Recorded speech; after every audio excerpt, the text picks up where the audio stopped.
I'm Bruce Buffer. It's time for the Anthony Gargano Show! Live from the Xfinity remote studio.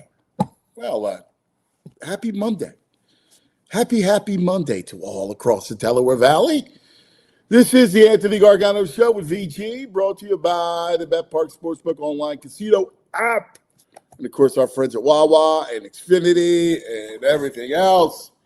Hope you had a great weekend. Hope everybody had a great Father's Day weekend. I know for a fact your weekend was better than mine. Oh, God. Do not. There's a bug going around. Just hope you don't get it, all right? What a miserable freaking... I every day was the chills, and then I'd be sweating, and then I'd be hot, and then the chills. And my head felt like it with a sledgehammer. It was a brutal, miserable. And listen, I got a soccer ball coming out of my ears, right? Because I was watching. I watched. I think I overdid it with the soccer. Like I love it. Like, it's great, but it was like, all right. Like I watched every match. Like all right, because there's not like, and then you're just sitting there, and I just didn't feel like I didn't have the bandwidth. I just wanted to watch sports. Yeah. But the saving grace for my whole weekend was Bryce Harper and the Phillies. My main man, the great Bryce Harper, the elite Bryce Harper was sensational. Let's recap the weekend. Saturday night, cycle. That was unbelievable. Now, you never think that a 3-home run Schwarber night would be overshadowed, but it did. The fact that Bryce hits for this cycle and Schwarber 3 times, they both go yard last night, and it was a party. Like, honestly, I enjoyed that more than anything. Over the weekend, 15-3 over the Mets. Sunday night, 6-2. Wheeler and Sanchez finally got run support in a big way, and they matched the Mets. Like, so Saturday was great, and then last night I'm like, all right, well, it's Sunday Night Baseball. Peterson's on the mound. I hate Peterson. David Peterson, a crafty lefty. There's nothing more than I hate than a crafty lefty. And I'm thinking, all right, this is not, I don't like the way this looks. Mm-hmm. But he ran full counts on the first 3 hitters. And I'm like, oh, all right. Like, this is going to be like our night tonight. And then Bryce was locked in again. 3 for 4 with another bomb. Elite Harper. Go ahead. You're welcome, Anthony. You're welcome. I mean, he's had a great weekend. He's got to put the rush on too. We want him in the All-Star game. Before the series, I feel like he was hitting 240. His power numbers are up. Some people are saying it's a Fugazi cycle on social media, that the scoring, hometown scoring and cooking on the triple. But nah, come on. When you read the rules, he never stopped. He rounded second and was going. So according to the rules, it's a triple. I don't want to hear nothing. He probably would have been out if they threw it the third, but they didn't. And according to the rules, it's a triple. Let's go. I mean, he got a triple. Like, but what more do you want? Like, the guy scolded that ball. Yeah. It's Philly. Anytime Philly has any kind of fun, people online got to go. I can't stand it. Pee on I can't stand it. But there's nothing better than peeing on the Mets. Oh, so my old buddy was doing the broadcast list. I didn't even know that where they dug Johnny Franco out of. They pulled him off a corner in Brooklyn. And they had Kruk and Franco. I was like, I got to get a hold of Franco for busting stones. And and I loved it. It brought me back to my days when I was up there. I was very close to Franco. We were buddies. But I used to bust he used to mock Philly, like me being from Philly all the time. Of course. And I used to call, and I used to mock them. Like, I'd be like, you guys aren't, you guys are Fugazi Italians. You're not like a Philadelphia Italian. We're the real Italians. It's one of those deals. And we used to always, and I'd be like, and the Phillies were horrible. Remember the Phillies, when I was covering baseball, the Phillies stunk. They were terrible. And they used to be like, he used to mock me. Like, we're coming in for 3 wins against your squad, that type of thing. Take that. Right. I mean, it gets our little piece. We get smoked in the NBA playoffs, but beating up on the Mets. Well, listen, I'm just talking about good. Phillies Mets. Yeah. I'm just talking Phillies Mets. I mean, how much glee do you take? Like this, I can't believe it's the first time they've played, right? How much glee do you take that they're beating them up? Like I had a ball this weekend watching that. Well, yeah, because you read the box scores, you see the standings, but you don't know, are the Mets bad? How could they be this bad? But yeah, and they pummel them. Saturday night was just. It was awesome. They're calling. What do you think? ESPN. We got the Schwarber bombs. They're calling him on ESPN the Schwarbino. Nah, I don't like that.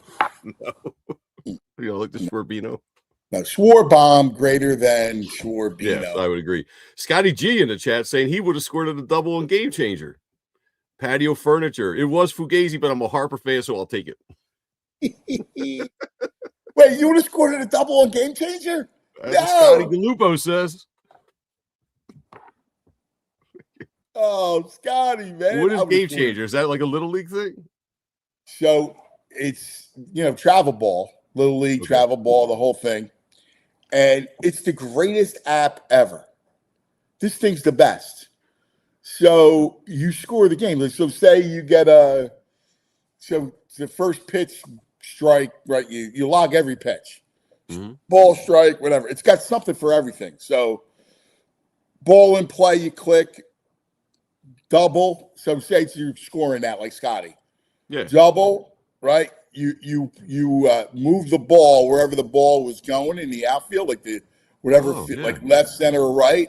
You can move the fielder to where the ball is, and then you score a double, error, whatever. Yeah. All right. That sounds cool.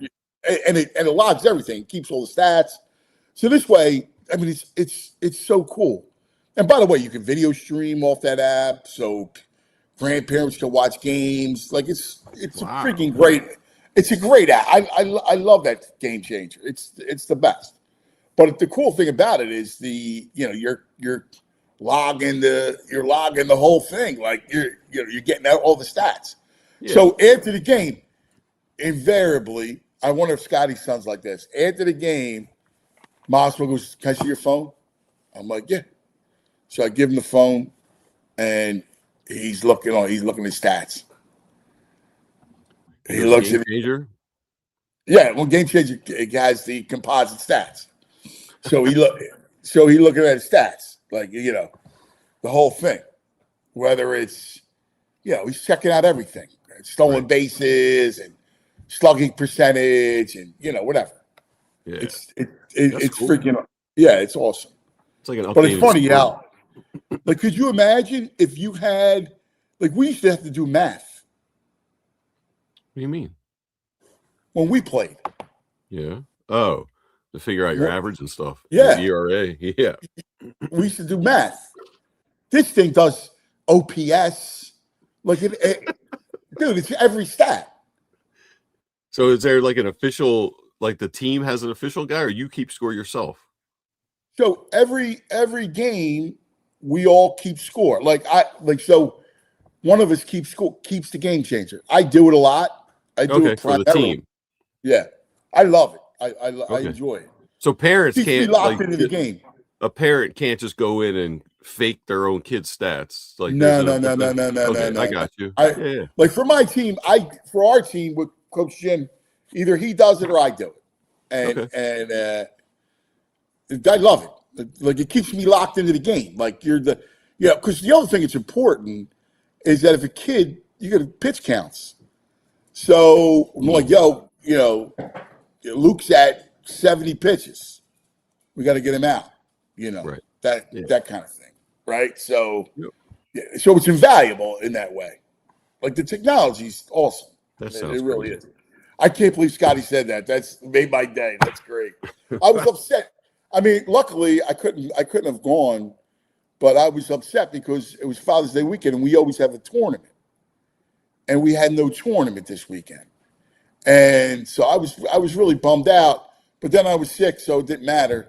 But I dude, love being at the field. It's my favorite thing. My favorite thing. This flu's got you, man. You did one day of day drinking. You're out of shape, dude. One day of day drinking with the Albanians. You're laid up for 4 days. I didn't even drink. I mean, I had a couple of beers. I wasn't even drinking. No, it was yeah. I don't think I had a full meal since I ate it when I was with the Albanians. Marco had like a thing of prosciutto and bread and long hots. Oh man, and I feel bad because you were telling us you're ready to go spaghettis and crab for the Father's That was Day. all I wanted. All you wanted. All I wanted was that. Yeah, it's all right. What are you gonna do? Thank God, it's just something. It's nothing. Anyway, but it was a great weekend. So Bryce and the Schwarber, like this is something. Pat McClune sent me this, and I was excited. The Phillies, after 77 games, are 42-35. You know what they were in 1980? I've seen this going around. I think they're quite similar. You know what they were in 2008? Pretty similar, right? 42-35 in 80, in 08, and in 26. That's wild how that happens, right? Yeah. I don't know. I mean, listen, can we dream? I mean, I don't know. Can we dream about it? Like, if those two guys are hot, they can carry it. Because all you need to do is get into a bullpen. Like, those two guys alone could carry it. I can't get into it. I'm not getting sucked in yet. I can't. I got to be cautious. I know they're Really? red hot. They're red hot, but I don't know if they can stay red hot. You're in on the Sixers, but you won't be in on the Phillies? I mean, I'm in, but they got to do something. I want Well, angst I mean, there's only so felt. much you can do. I mean, I want angst felt down in the. I want them to feel angst by the fans so they do something. I need something done. I can't do this again. It's the Mets, but against the Braves and the Brewers and the Dodgers, it's not going to be. No, dude, it's still the Mets, though. The Mets. They stink. Listen to Colby Cole. Jump in, the water's warm. I'm in, dude. I'm in. I'm in. They don't even have a full rotation. It doesn't matter. None of it matters. Here's what matters: October. Right. Sanchez, right. Wheeler, Schwarber, Harper. That's what matters. Yeah, everybody's the big weekend. Everybody's filling up again. I am. I got the fever. I got a real fever, but I also got the Phillies fever. I got into it. I loved over the weekend. I just freaking loved it. And here's where I'm trying to make the argument that, you know, an incomplete team can make a run. And I just go back to the same thing, which is I got three great pitchers, two Cy Young type pitchers, and a very good one in the Lizard. And by the way, have you seen the Lizard? 5 starts. His first 5 starts, the ERA was like 10, and then his last 10 starts, it's like 2 and change. I mean, I'm a Lizard fan. I am. They just got to get runs. I need another bat, and I need a bullpen arm. You know what they're doing? They're starting to hit lefties a little bit. The junk bad lefties. I know. I'm afraid to. I mean, Peterson's the ultimate creepo. Peterson usually gets them in the butt. He usually is a frustrating pitcher. Yes. But yes. I mean, why? I don't know why you're so reluctant. If you can give because we've been down the road 3 straight years. Okay, you could give the Sixers grace. That team that has failed you since you were born. Yeah, but you have to put that in context. I gave them grace because the East wasn't that great. The National League's got great teams. The Phils ain't there yet. Okay, but unlike the Sixers, the Phillies got gamers. They do. The Phillies have real gamers. The Phillies have bright light players who want to play. I know. That you're going to go. Listen, But they it's had just the same about. bright light players last year All right, well, and the year before. Okay, well, I mean, it's baseball. They took the Dodgers. Is what it is. Extra innings. That's baseball. They have every chance to. I got to keep the pressure on Dombo. If you're starting Wheeler and Sanchez 1-2, I'm telling you, the Worcester is 1-1. You start on the road, Worcester 1-1. You got home field, and you come back with the Lizard. Then you come back short days. Let's go. You don't need. You're making a good case, but these other squads, you got Yamamoto, Ohtani. I don't know if we're coming out 1-1. They got two Cy Young guys over there too. I'll take Wheeler and Sanchez over Ohtani and Yamamoto. I will. That's not Homer. That's not Homer. I'll take. You can make a case both ways. Hittable, dude. Yamamoto's hittable. He's not. I'll take the Lizard over Yamamoto. Now your fever's out of control now. No. The Yamamoto. The Lizard over Yamamoto. The Lizard, yes. I'll take the Lizard. You need food. Left-handed. They're a push. They're a push. Those two. All right, but I got those two are a push. I've seen this. Sanchez. I'll take Sanchez over Ohtani. Ohtani's a six-inning pitcher. I would take Sanchez over Ohtani. I'd take Wheeler over Ohtani. I know what happened when they squared off and he gave up the 4 home runs. That was an anomaly. But I know that Wheeler in a big game is going to give me 7, maybe 8. Now that Mattingly's the manager and he's going to leave him in. But this is the same thing we've been through. They had these pitchers last year. They need better bats. But again, they get one of our guys said it. They gave him a series. That was a series. That was the Dodgers. They shut the Dodgers down. I know. And they went out in the first round. All right. Well, maybe this time, maybe Schwarber. No, maybe. Dombo needs a bat. We need a bat. Listen, I agree they need a bat. I'm not telling you not to get a bat. I just don't know, who that is. I mean, it's got to be better than Derek Hill, right? But I don't know. I don't know who that is. Trout's bat. Trout's hurt again now. Right. So I don't know who the bat is. I don't know if you can get the bat. Would I love Buxton? Yeah, I love Buxton. Like to me, I don't care what anybody says. You have to go all in this year. What does that mean? Unload whatever prospects, Gage Wood, whatever prospects you got, they're all on the table for the bat. All right. Yeah, I can buy that. There's no prospect I love down there. I mean, Gage Wood, but other than that. I mean, everybody's on the table. If I can get something done, I put everything on the table, whatever it is. Because you know what scares me? And they can't be this stupid. They can't be. But I came across a tweet from Kurt Schilling, and he was talking about the labor situation. Now, he was a big part of the 94 strike. And he said, MLB is definitely going away. Definitely going away. It's not coming back. He was, I've seen the signs. I would live through it. It's going to be a long time. Yeah, don't you think? How can they do that, though? Isn't that what you think? I mean, when you hear these players talk about the cap, like they're just saying it's not happening. There's no way the owners are coming back without a cap. The scary thing is that they have this incredible renaissance going on, and they're gonna kill it.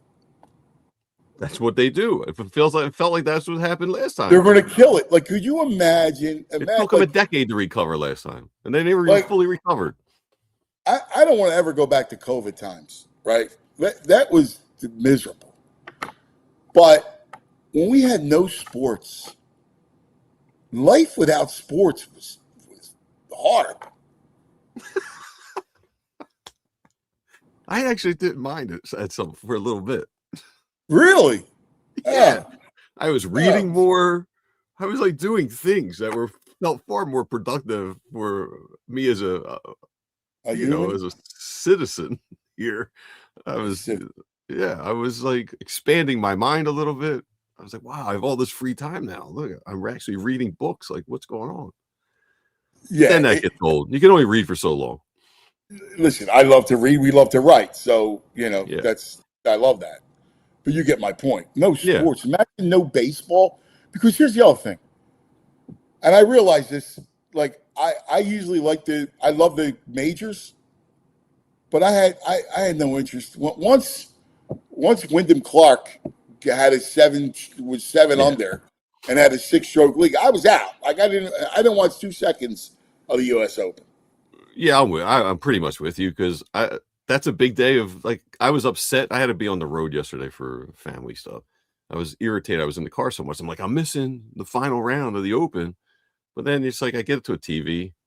I got a little lucky because me and Ben had Sam Burns to win. I thought Wyndham might bogey on the 17th, get me close, but yeah, it wasn't an exciting Open. And there's been a couple duds in the World Cup. Still a strong weekend of World Cup, I gotta say. I had fun. Wow. I'm still having fun with it. Cape Verde was awesome again. Yeah, again. They're unbelievable. Meg said Cape Verde. She was right. She's like, they're good. They're not some Cinderella team. They're like really good. And it's amazing. That Uruguay team is very good. Oh yeah, everyone was like, don't think about that last Cape Verde game. Uruguay's going to put up like 4, beat them by like 3 or 4 on this one. Yeah, it's like no. Wow, Joe 76 said U.S. Open was incredible. Really? Wow. Yeah, I wasn't feeling it. I wasn't. Maybe he had Wyndham Clark. Oh, that'd be good. Good for you. I didn't. I know. Listen, I know. He started off. I mean, he was 3-0 for the day, right? So he gave back the lead. He made it interesting. Yeah. But Sam Burns choked, and I wanted to see Scotty make him sweat. It's funny. I'm like, I don't want to see Scotty. I'm tired of Scotty right now. All right. It's funny. You should be happy. I can't root for a guy named Wyndham. Clark Wyndham. Come on, man. I feel you. Yeah, we're not gonna he's third generation. Well, yes. All right. Third generation with like housekeepers and everything. Right. Like grew up on a golf course. I'm sorry. God bless. I can't root for Wyndham. You know what I mean? No good. Oh, Ethan's he's an Oregon Duck like Ethan. Ethan's a Wyndham Clark fan. Is he really? Mm-hmm. Wow, Ethan. That's right. Ethan's in for Jules today. Ethan went to Oregon. Yeah, it's a Duck. Dude, they're going to be good this year. I'm in on it. You should pick the Ducks as your squad. Maybe. We'll see. I got it. They're in my final 3 so far. You should actually pick them because they're going to be really good. Could be my man Ducks. Jeff Schwartz is a Duck.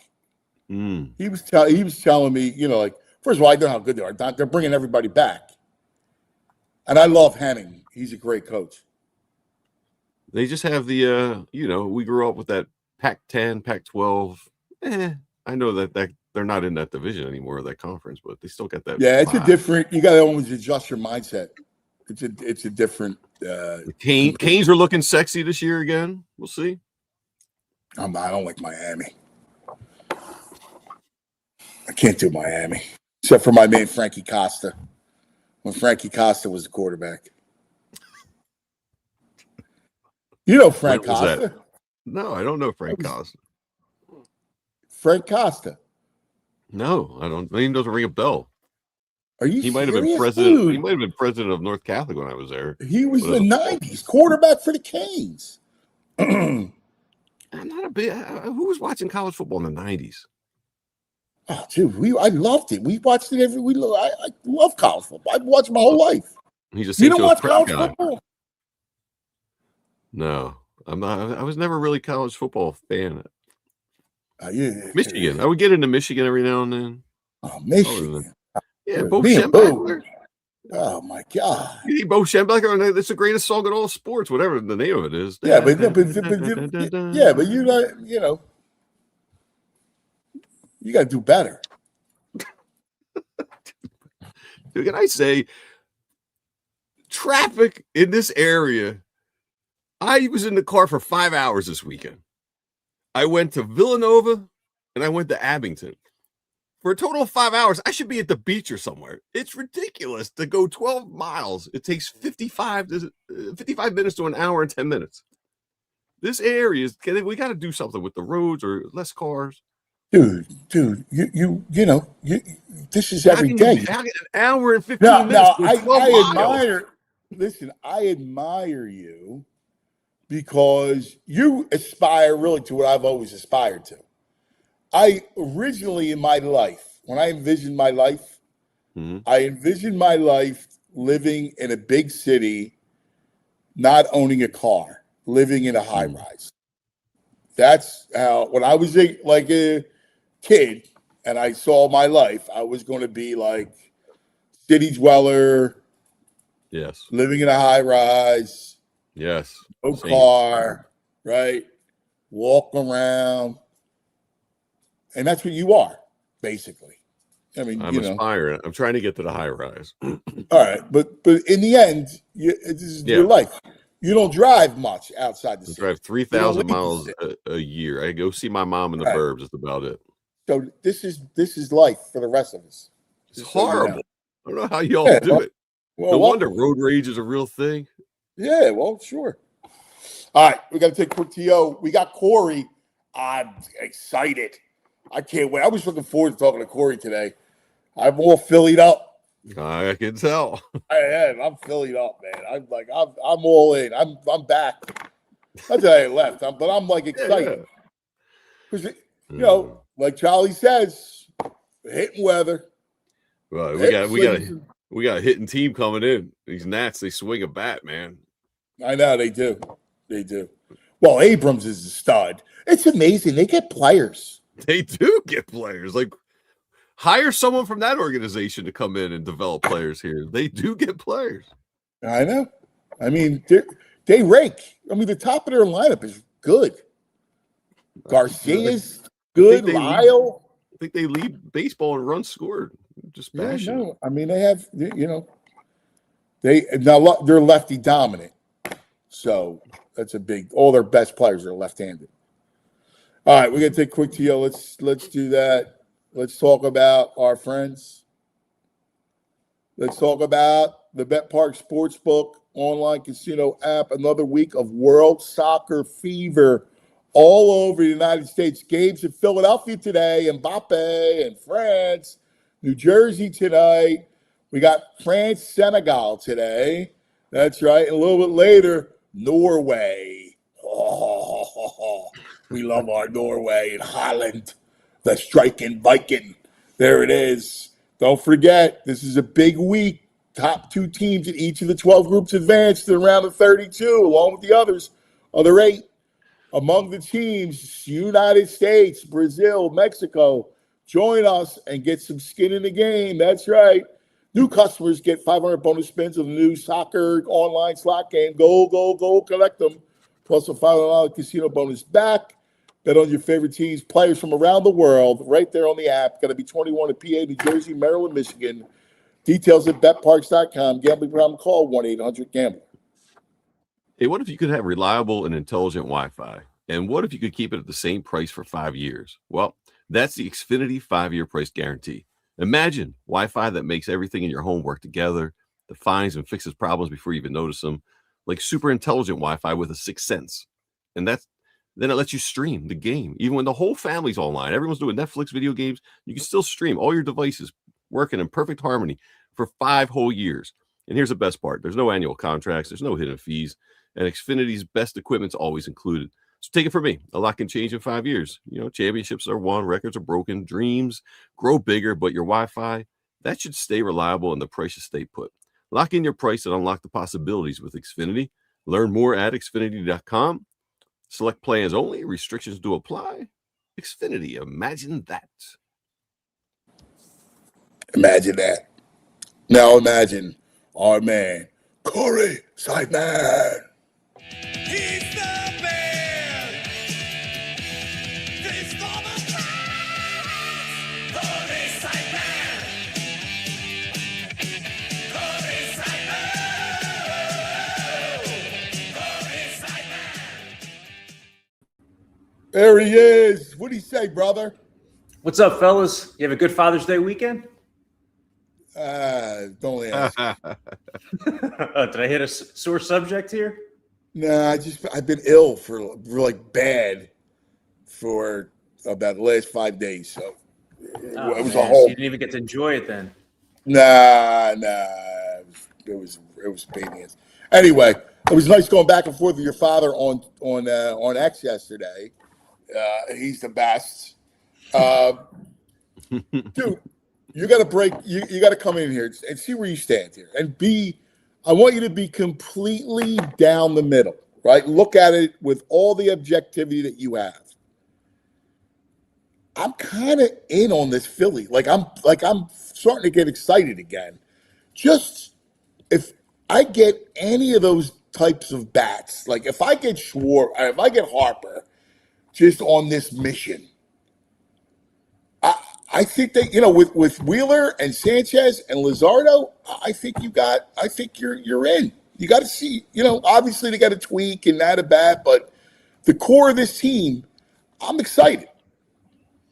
Well, look at Saturday and Sunday. It was the core of the team driving the wins. You had Sanchez and Wheeler starting the 2 games, and Schwarber and Harper had that insane combined weekend. That was probably the best combined series they've had together as Phillies. I mean, it's hard to be any better than that when one guy has 3 homers and the other hits for the cycle, and you both homer the next night. So a couple things. One, it shows you the Phillies' top-end talent can play with anybody, and they really dominated the Mets on Saturday and Sunday, and if Harper and Schwarber are producing like that, they can beat anybody. My thought after the series ended, though, was Phillies are going to see the Mets again next weekend. I highly doubt that they're going to let Harper and Schwarber beat them the way they did this past weekend. And that, again, is the concern come October, is that, Schwarber and Harper, you can't pitch around them every single at-bat, especially if they're back-to-back. But teams are going to be much less apt to let them beat them than an Alec Bohm or Brandon Marsh. The top-end talent can play with anybody, especially if they add the pieces they need at the deadline. You could see them competing with the Brewers, the Braves, the Dodgers, because the Braves have gone into a little tailspin themselves. So the Phillies do look like one of the 4 best teams in the National League, and it's just a matter of whether they're able to put that together for a few more weeks in October. Yeah, it's funny you're making VG's point, and that's why VG does not feel it. I get it. I guess when I look at it, it's why Turner's so important, right? Because look at how you got Peterson in trouble last night. He ran walking to start the game was a big deal, right? He ran so many deep counts early that you could tell. I know this club really well, that I know when they're going to be handcuffed by a guy and I know when they're going to get to him. And last night, their approach, I knew they were going to get to him. And they have several guys right now who are just kind of keyed in. Like Harper's keyed in right now. He's laying off pitches for the most part off the plate. And even before this hot streak, Harper, honestly, he was hot even when he was cold because he was lining out. He was hitting balls the other way to the warning track. There were 3 or 4 near extra base hits that he lost out on there. So it's good to see him finally getting some results. But you could tell early on they had a good approach against David Peterson, who they've in the past really not done anything against David Peterson at times. So that was promising to see. And the same thing the night before with Freddie Peralta, because the book on Freddie Peralta is, he's trying to strike everybody out. It's like he cares so much about getting the strikeout at bat to at bat. So let him work, let him throw everything at you. And that's what they did on Saturday. So they do have, there are games and glimpses we see of that 2022, 2023 approach where they wait guys out, they get the starting pitcher out early, and we see the offensive outbursts. But the totality of the season, they're still this Nationals team that they're facing this week, the Phillies have scored a run per game less than that Nationals team.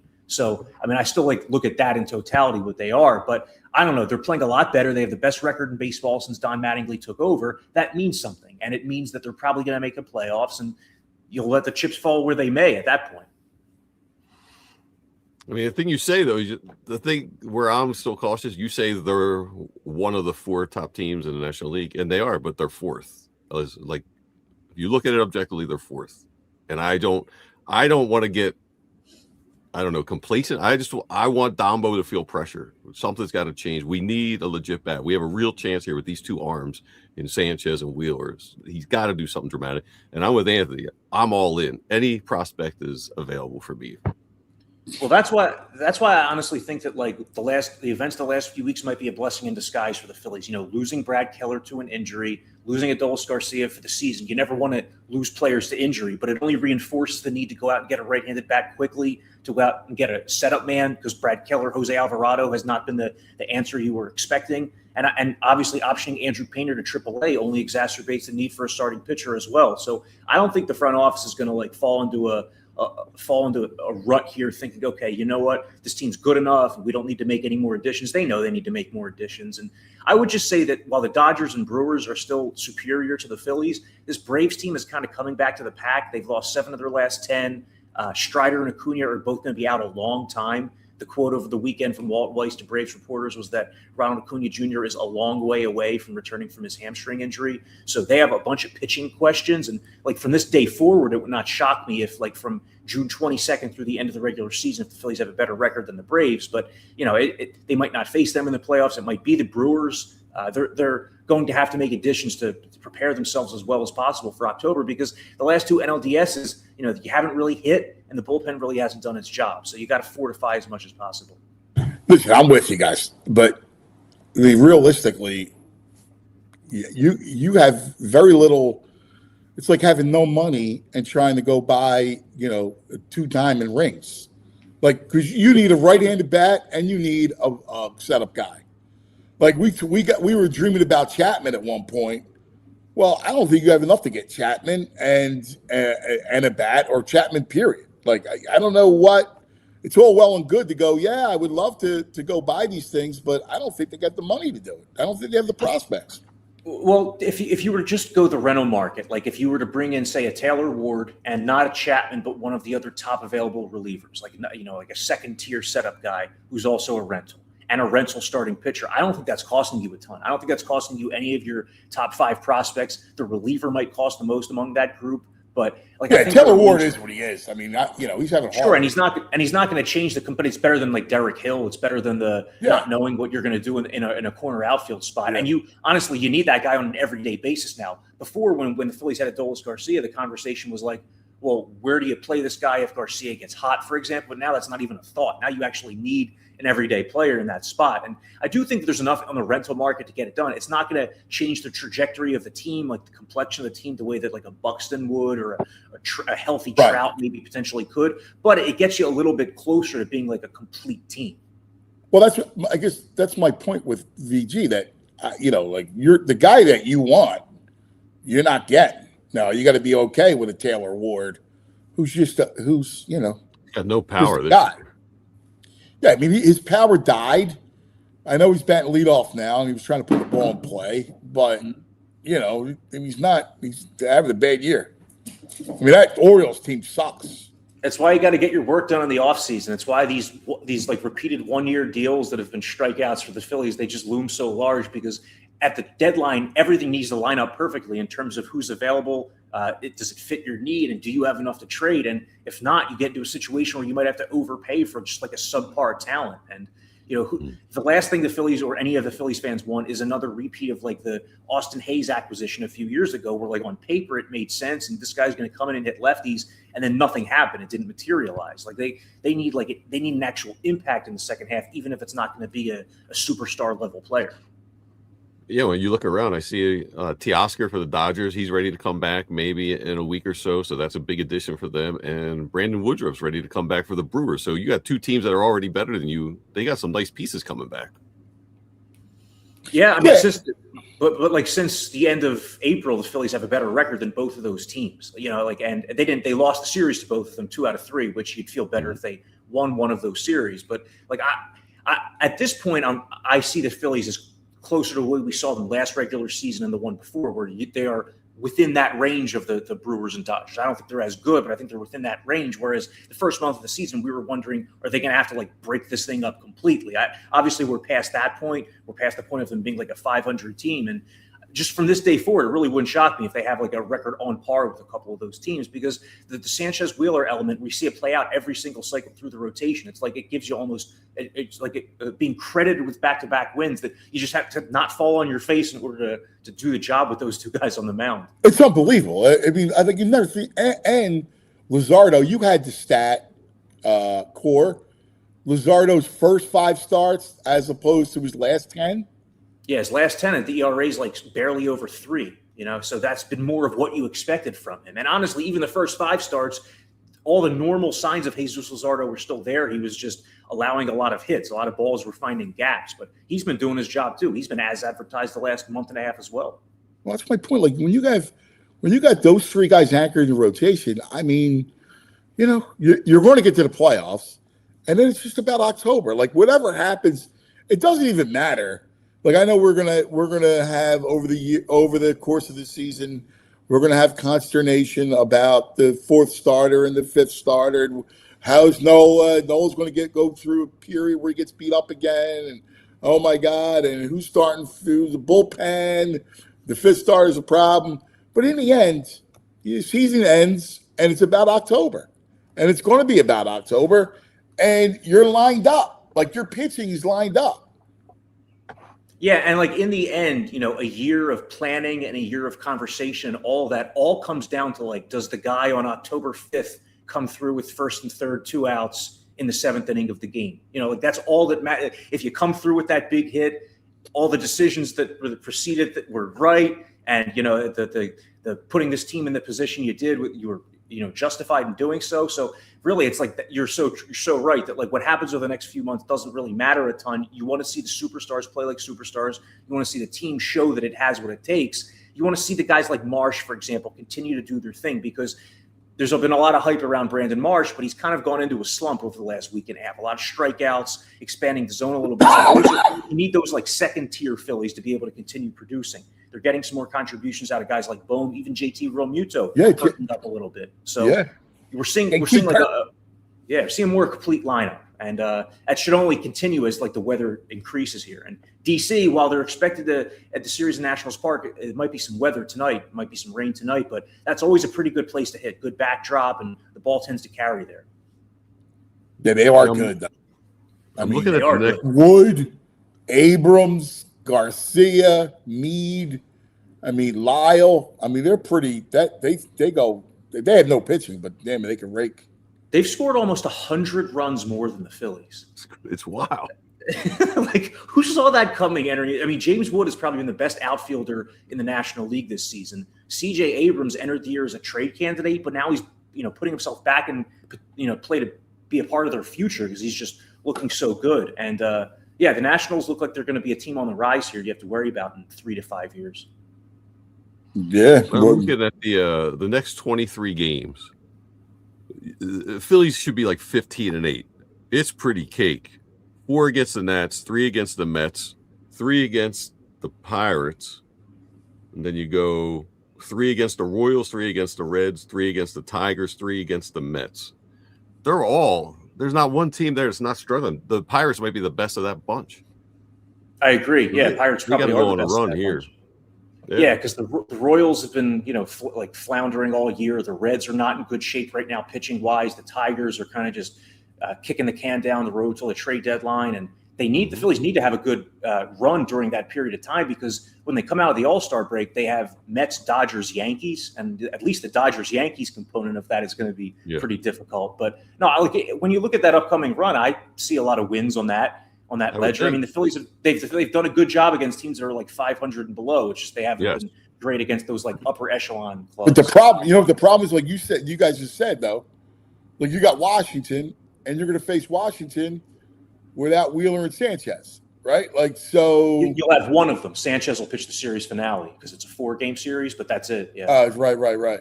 But that's the problem. Like, again, anytime you got Luzardo, so it's good. But anytime, like, Nola scares me against all those lefties. against that team. He would He scares me against anybody right now. Honestly, like who doesn't he scare you against? Scares me in Miami. You know?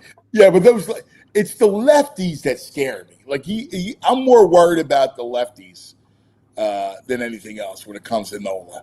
And that team is so potent and so lefty dominant that the matchup's even more pronounced. Yeah, I mean the Wood Abrams component alone is going to be difficult, and so the first 3 games of the series you'll have bullpen game, Luzardo, and then Nola. I am curious that if tonight's game were to get rained out, whether the Phillies would start Luzardo tomorrow or whether they would keep that bullpen game like on track. That remains to be seen. They'd probably have a doubleheader mixed in there somewhere, but. Yeah, when you don't have the Wheeler Sanchez 2 out of 3, you're at a bit of a disadvantage. But if you can just win 2 of the games in this series to put yourself in position to get to Sanchez and win the final game, that's a job well done. And I was also encouraged to see the Phillies play the Mets as well as they did this past weekend, because the Mets have really had their number in recent years. The Phillies did sweep a series last season, but for the most part, the Mets have kind of had the dominance in that head-to-head, and they had done a really good job against Harper, for example, for 5 years before Harper exploded this weekend. So really good to see that. And it almost like stopped any possible thought the Mets could have of entering the wild card race, just like kept the foot on their neck and kept them where they belong. Yeah, that's great. Well, that's great analogy. That was huge because, they come in and they win on Thursday. You have the off day on Friday and you're like, I don't want these freaking vampires to come back and, smack. Like Saturday night was big because you just embarrassed them, and you come back on national TV, and again, against those lefties, right? You always hold your breath, and there it is, Peterson.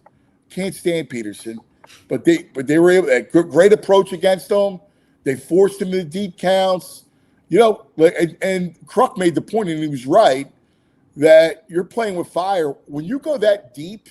And the Phillies are turning the lineup over like that. I mean, that's what gives Schwarber, when he's up twice in 2 innings, now all of a sudden he's got an eye for you. Yeah, that was just an insane inning. That just shows you like how awesome it can look offensively for the Phillies when everybody is like clicking at the same time, when you have like the singles approach from Bohm and you have Stott getting deep into account with an extra base hit and JT's foot's getting down on time. And obviously, the guys at the top of the order. And Anthony, you also mentioned earlier, Trey Turner. Trey Turner had a pretty good series this weekend. Let's not overlook that. Like he finally did something. And what do you know? When he gets on base, the offense tends to thrive. That's a major key for the Phillies moving forward this season. The second half of the year, they've gotten very little out of Trey Turner, and they're still in a pretty decent spot even with that. So if he has the second half that we saw 3 years ago, for example, when he first got here, or the kind of half that he's had many different times in his career, this has a potential to be much better than like the 25th ranked offense. And he has a chance to build some confidence heading into October. Hey, talk to me about Bryce's bat. So the heavy bat. So Saturday he switches to the heavy bat, hits for the cycle. He goes back to it, switches up in game, and hits the home run. What do you know about the heavy bat? Well, he must have, maybe after his first at bat on Sunday, he just said to himself, it worked for one night. It was like a one night only thing. And I'm going to go back to what I trust. And it obviously worked. First at bat last night, I want to say that he either grounded out or struck out Harper. So it was like he probably just didn't get the result, didn't get the swing he struck out. He wanted. Yeah. But he's always willing to, mess with his equipment here and there. Like we see him go through different cleats, and the bat thing's a bit different because that's like your main tool at your disposal. But man, what a game that was Saturday night. I know some people had a problem with the fact that he was really hustling around the bases with the Phillies up so many runs, whether it was risking an injury or risking an out, but that's Bryce Harper. Bryce Harper knows when he's a triple away from the cycle. It was funny that he was also a triple away from the cycle last night. I wish he would have gotten one final opportunity to see what he could do. Back-to-back cycles. Do you know what he did when he hit for the cycle in college? What'd he do? The cycle, and he homered 3 times. In the same game? Same game. The other day was an anniversary of a game Ryan That's Howard junior had. college in Vegas, so Yeah. Divide, The other day was the anniversary of a game Ryan Howard had where he went 4 for 4 with 2 homers, triple double. And I just have always thought, like, shouldn't that be considered even better than the cycle? Right. He didn't have, instead of a single, he That's had a a second cycle on homer. steroids. That's right. They got to call that like a double cycle, Like a something super like cycle. that. Yeah, super cycle. Yeah, I love Super that. cycle's nice. Yeah. Yeah, super cycle. I'm with you. That's better. You kidding me? I love Harper. He's my favorite. So I don't know why people they just love to bust his stones. And I don't know why you just can't embrace this dude. Like, this dude's a great player. I freaking love to watch him play baseball. He plays baseball like he's 15 years old. He loves it. Like, he plays hard. He's into it. Like, he's into you know how hard it is to be into every game. I love the way this dude plays the game.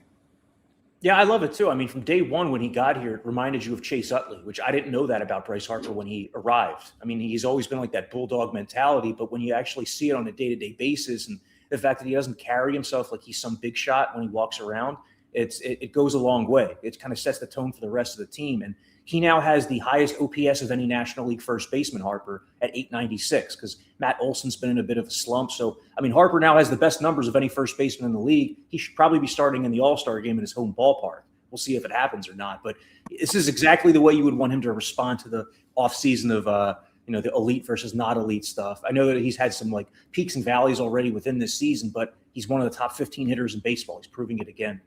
So, VJ, you're smirking as I'm glowing. I don't know why he's fun to poke. I like taking a shot. I love Bryce, but I like. But you really don't. Like, I do, but there's something about him that's fun to take shots at him. I don't know. Everybody does. They all do. They all talk. If I hear one more joke about lattes and whatever, Well, now he's got the commercials for the Just Ingredients with his lattes. I mean, come on. What do you care? Every athlete does all this stuff, but Bryce. Look, you're Mr. World Cup. Can you see a spot without one of these soccer guys doing something? But you're on Bryce. Why do you hate Bryce?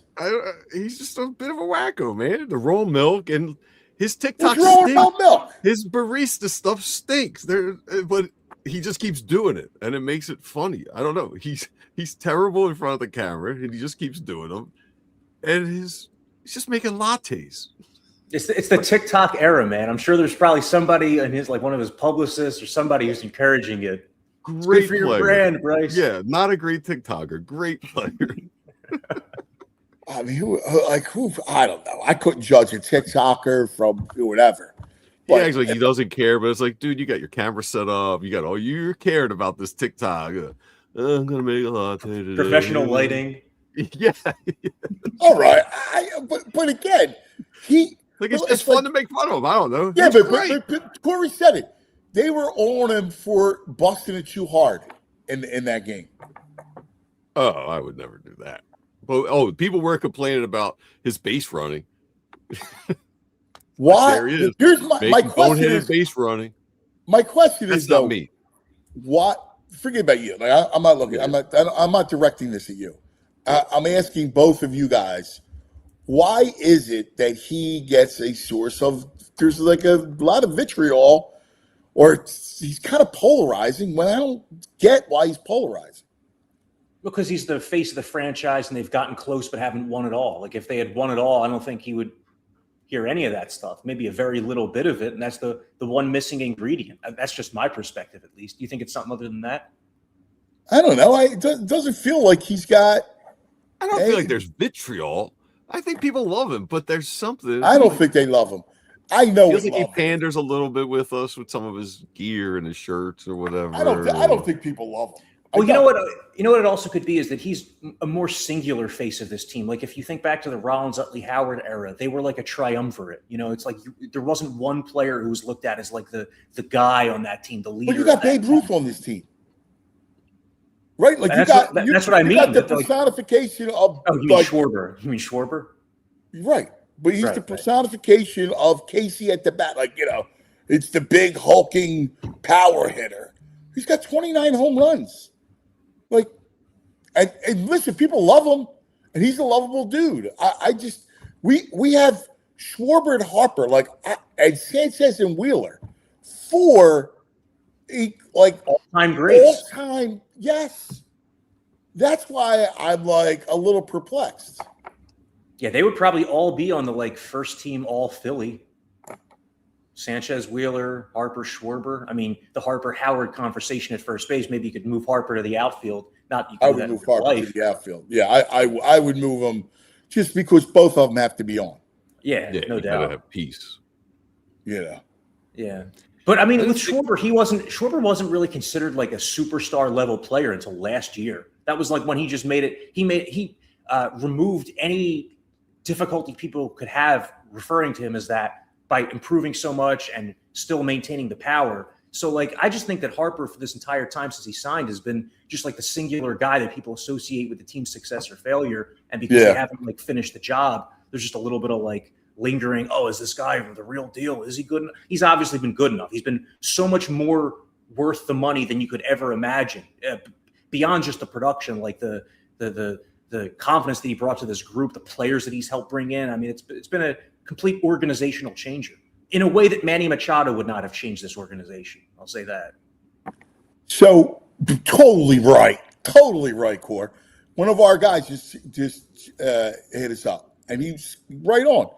He goes, the one thing we do is we nitpick players to death. We do nitpick. We nitpick Jalen in a lot of ways that I go, there's real criticism. If you want to look at some of the things they don't do, you go, well, he needs to get better here. But then there's ridiculous nitpicks with him. Who cares how he acts at a press conference and whether he loves Michael? Good. I'm glad he wants to be like Michael Jordan. Why do we nitpick stuff? Why do we nitpick Bryce Harper's TikToks? Because he puts them out there to be picked. I mean, the thing with Harper, I think, when you see Schwarber, even Chase, people, they were funny every now and then. Chase Utley was never funny. No, he can drop a line, a zinger. No, you're out of your mind. That's revisionist. No, there was nothing funny ever. Jimmy had personality. And Peace. Chase had no personality. Peace had no personality. They had a lovable side to them. No, they didn't. Jimmy had Jimmy was the lovable guy on that team. We loved them because they were great. Don't be revisionist about it. All of a sudden, Chase I'm not saying Chase we love them. Character. Are you nuts? He was a great ball player. We love Bryce. Drop a one-liner every now and then. No, we didn't. World bleeping champion. Bryce may take himself a little too seriously, and I think that's what's fun about picking at him a little bit. He may take himself too seriously. Whatever, dude. I don't understand it. Last thing, Core. I saw a Kurt Schilling tweet about the labor, and he's like, this is going away. I'm telling you it's going away. Baseball's going to go away. It's going to be long. It's going to be bad. He was spouting doom. Now, he lived through 94, which I covered. Are they really going? They can't let this happen. The renaissance that baseball is enjoying, you can't let this happen. Yeah, I completely agree. It seems like right now that this is leaning toward that. Obviously, the two sides are very far apart, as they tend to be when you're 6 months out from the expiration of the CBA. It's almost similar to a trade deadline where you look at which side is going to blink first, which side is going to make concessions first. But the fact that there's this salary cap versus not having a salary cap conversation, that's why it reminds people back of 94, because it was a big sticking point, and it's caused there to be such a long delay and such a long work stoppage until baseball returned. And both sides seem to be really dug in. I mean, the difference is that the owners right now feel like they have the support of most fans around the country. Whereas 5 years ago when the CBA was being negotiated, the players had overwhelming support from fans. Now it's a little bit different because of how much things have skewed toward the big spenders. Contracts have completely exploded since then. We're talking about $765 million for Soto and even $500 million for Vladimir Guerrero Jr. There's half the fan bases feel like their team can't even realistically compete. And baseball wants to address that. And it's not just billionaires want to save money type thing. It's also being portrayed as a, competitive balance thing. So I do expect there to be a long gap. It wouldn't shock me if there's no spring training next year. It's a delayed season. Obviously none of us want that, but it's a possibility because this is such a momentous period of time. It's going to determine how salaries are made moving forward. There's also like the idea that the entire arbitration system is turned upside down, that the amateur draft is turned upside down and shortened. Dude, I was going to bring it up to you. There's talk about dramatic changes. The amateur draft is now going to be 12, no high school kids. You're only allowed to draft kids 2 years out of college. They're going back to they're going to the NBA round, which when you think about is kind of smart because they're like, why we spend all this money developing kids, right, teenagers, and let colleges do it. The College World Series is booming, right? So college baseball is the next thing. If I was buying stock in a sport, I'd buy stock in college baseball. That's because a great point. Yep. all the talent is going to go there. And now all of a sudden, like Kevin McGonigal wouldn't have been drafted. He'd have to go to college.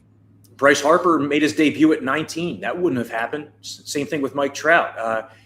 And you're exactly right that owners would look at it and say, okay, then we don't have to pay these 17, 18-year-old kids who are learning how to play baseball. I would just also point out, though, that college also ruins some guys. It ruins some pitchers who have to throw 50 pitches in an inning or 150 pitches in a game. So that's something that if you're at single A or rookie ball, the team's looking out for your long-term health more than they're looking to win that day's game. But yeah, that's a huge component of this as well. The draft was already drastically shortened after 2020. It's now only at 20 rounds as opposed to the 50 plus that it used to be. And guys would still find their way into organizations, whether they're signing as undrafted free agents or what have you. But that would really drastically shake up the pipeline of talent into Major League Baseball. I don't think it's going to happen the way that it was outlined in that first proposal because we're going to see, crazy offers on both sides in terms of this is what we're willing to do and what we want. But I think until we get closer to actually past the World Series, the date of the CBA expiring, then we'll have a better sense of what these two sides are actually willing to accept. I love it. What's on tap for you guys today? Jamie and I are just going to talk about the exciting weekend. It was the tailgate Saturday, and it was the Phillies the tailgate there, and what a perfect day. I mean, the Phillies had a day for the ages offensively, and just whether they can keep this momentum moving into the week, because they begin the week only 6.5 games behind the Braves. This is the closest they've been in a couple of months now, so chance to really make an impact. How about that, VG? I mean, this is going to be a good series. If they can outscore the Nats, hey, I love to see it. Let's go. Core, great stuff, brother. We'll be watching. Thank Thanks, you, pal. There he is, the great Corey Seidman, hanging out. All right, let's take a quick TO. We'll come back. And Cape Verde's own Devon Given. Sweet. All right. Cape Verde, the story of the World Cup. A series of 10 islands off the coast of Senegal. It's a wild story. All right. Yeah. They have been the story. They tied mighty Spain, who went crazy on Saturday. Mm-hmm. And then they tied Uruguay yesterday, another really good team. They're just incredible. And whose family emanates from Cape Verde but Devon Givens? Let's think it's some Sixers draft as well. First, a message from our friends. This summer, declare your independence from hot, miserable sleep with Ashley Stars and Stripes mattress sale. Stay cool all night with cooling mattresses starting at just $6.99. Plus, for a limited time, save up to $1,000 on select mattresses and pay 0% interest for 60 months. That's 5 full years interest-free on better sleep. So stop sweating through summer nights and sleep cooler, longer, and more comfortably. Freedom from hot sleep starts today at Ashley Stars and Stripes mattress sale. Shop for more deals in-store or at Ashley.com. For the past 30 years, Golden Nugget Jewelers has operated out of the very same location in the heart of Philadelphia. Customers from across Pennsylvania, New Jersey, even Baltimore, New York City have come to Golden Nugget Jewelers to find that perfect engagement ring, wedding band, or gift. Their staff is highly trained and dedicated to providing a personalized experience. I've gone there a couple of times. I had to replace a diamond in a ring. I had to get a necklace. They're not pushy. The staff is super informative. It's just a great shopping experience. They have a vast selection of engagement rings and wedding bands, along with high-end watches, fashion jewelry, sparkling diamond necklaces, bracelets, earrings, and everything else you could think of. You receive a final cleaning and written appraisal with every engagement ring purchase. And Golden Nugget Jewelers, they're family owned. They've been operating since 1987, right there on Chestnut Street at 8th in downtown Philadelphia. You deserve an expert, and you deserve the best price. Golden Nugget Jeweler, where Philly gets engaged. Visit goldennuggetjewelry.com. This summer, declare your independence from hot, miserable sleep with Ashley Stars and Stripes mattress sale. Stay cool all night with cooling mattresses starting at just $6.99. Plus, for a limited time, save up to $1,000 on select mattresses and pay 0% interest for 60 months. That's 5 full years interest-free on better sleep. So stop sweating through summer nights and sleep cooler, longer, and more comfortably. Freedom from hot sleep starts today at Ashley Stars and Stripes mattress sale. Shop for more deals in-store or at ashley.com. There he is. All right. Eve, let us know when we got our man from Cape Verde. I love that story. I love it. Also, want to talk because it's a big week with the drafts, and coming up, we're going to talk the monster NHL trade as Brady Tkachuk goes to be united with his brother in Florida. So Matthew Tkachuk, Brady Tkachuk together for the Panthers. Oh my God! You want to talk about a nasty trade? Oh my God! Out of nowhere. That caught me by surprise. You know what, VG? You might have to. I don't hear you. Oh, I got you. Can you hear me now? Oh, yeah, I got you. You scared me. Yeah, everybody was caught by surprise with that one, I think, yesterday when news broke. But everyone's just like, it's over. Crown them champs. Panthers 2027 Stanley Cup champs already. They got a bunch of rats on that team. I like the Kachuks, but as far as players, these guys are a little they're a pesky team. They got that Marchand guy. Well, that's how you win. Doc loves that team. Corey Perry, he's still there, right?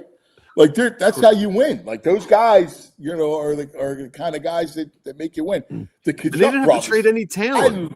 No. Well, it's like how do you get no talent in return? I don't know what the Caps. I guess their cap situation is fine. I don't know. Yeah, but like having those two guys, I gotta look at their roster. But their roster is ridiculous. And I love the Tkachuk brothers, man. Oh my God. I know. Their meat's on ice. They are the greatest. they're the greatest. We went nuts during the what was the tournament called? Four Nations. The Four Nations, thank you. Dude, look at this team. This is unbelievable. You got Barkov and Bennett still. Verhaeghe and Tkachuk and Brady, both Tkachuks. Reinhart. I mean, dude, this seems ridiculous. Nasty. This is ridiculous, this team. Man. Yeah, it's like take some of the fun out of it, man. I mean, I'm still excited for the Flyers and everything, but man, oh man, this is a. Oh, you can't. This just changes the power structure. Look at the lines. So they're going to go. Here are the lines already. They go Barkov between Reinhart and Verhaeghe, Bennett between the Tkachuk brothers, Lundell between Marchand and Luosterainen. I mean, that's pretty neat. That's three crazy lines. Wow, look at her. What's their power play going to be? The Tkachuks, Barkov, Reinhart, and Ekblad. Ekblad, Tkachuk, Barkov, Reinhart. That's crazy, dude. That's insane. Yeah, they're going to be formidable. They got to go in as the odds-on favorite now, right? I have. Yeah, you're right. Bet Parks futures. Yeah, we got our man. I think he's here. How about we? Yeah. All right, just play his open there, Ethan. We're gonna get into our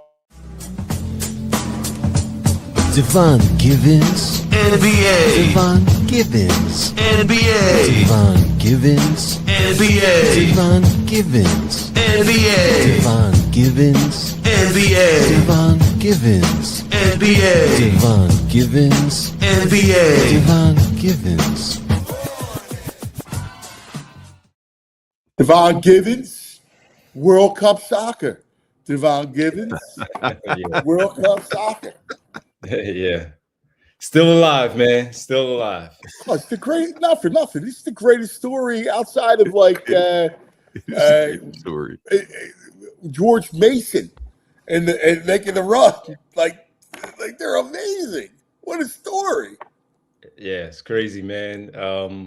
Yeah, like I said, just still alive. Have the draw there after game one. Still being able to do this for game two, being down and do what they did. Well, that's the thing. They're down 2-1 and Yeah. come back. They look like they were done Yep. because they take a 1-0 lead off a bullet, and then Uruguay comes back, scores 2 goals, and then Cape Verde comes back. It was all. I'm rooting hard for them. After talking to your father for 45 minutes the other day, I'm all Cape Verde up. I love it.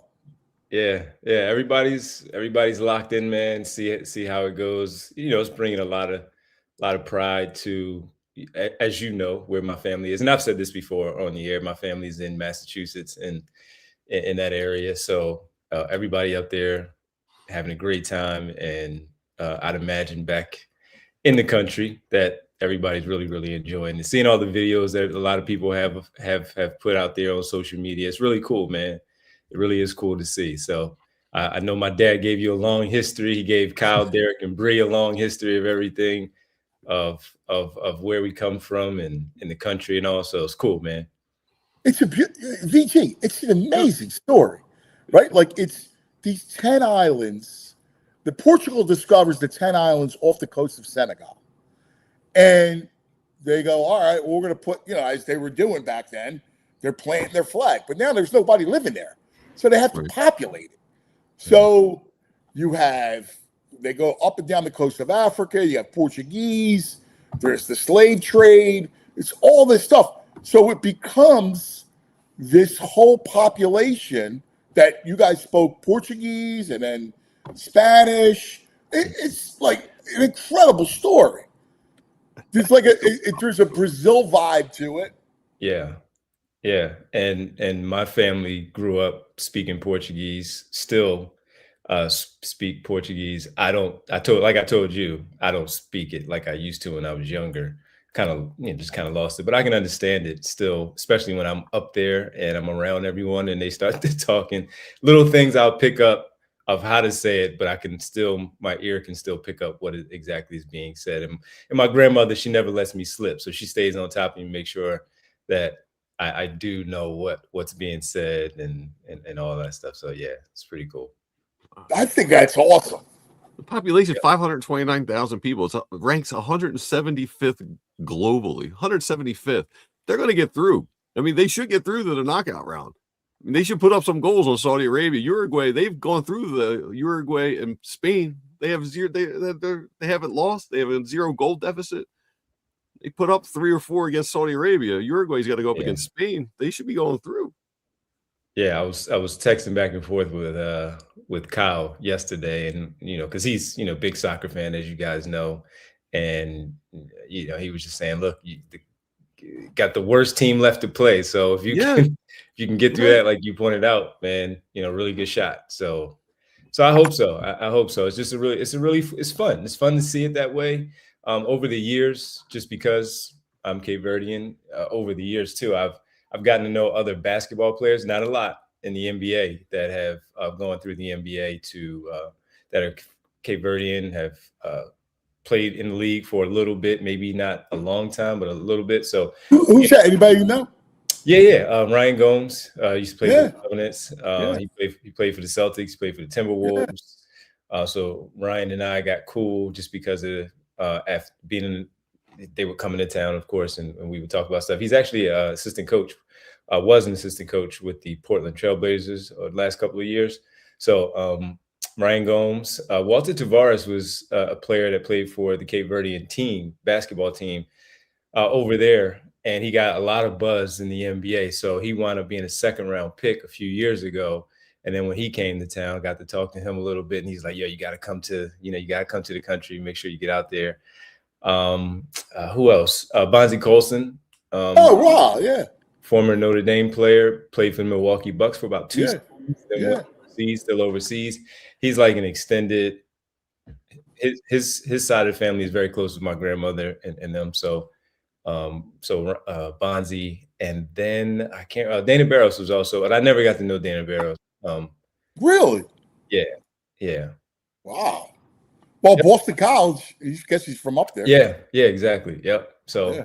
yeah, a lot of some talented people there. That's what a story, Yeah. man. Great story. Have you been locked in? You been watching them? Well, the first game, like we talked about, I couldn't because we were on Yeah. the air at that time. So Kyle was just keeping up on it while we were doing the show, just letting us know what was going on. And then yesterday, I was able to watch for this match because I missed the first one. So it was really cool, man. Again, just saying, I'm not the biggest soccer guy, as you guys know, but with the country pride and all, I wanted to see how they conducted themselves and how they were, what the buzz of the story is all about. That captured both of you guys' attention. Everybody else's, with it being the story that it was. So yeah, I was able to catch it yesterday. Let's talk about the association. With the draft coming up, you got a big draft party. When is that? That is tomorrow night. Yep. We begin on air at 7:30, but I think we start to welcome everybody in around 6:30, 7 o'clock to the offices, so they can come in and hang with us. And so our draft party will start at 7, right around 6:30, 7 o'clock, for everybody to come into the offices, and we'll get the show started at 7:30. As you guys know, the draft gets underway at 8 o'clock. Sixers pick at 22, which is probably not until the 10 o'clock hour, as I tried to recalculate it from last year. So we have a lot to talk about with this one. So it should be fun. And we got some people that have already signed up, still room for people to sign up that are diehard members to come in and kick it with us as we get ready for this important pick.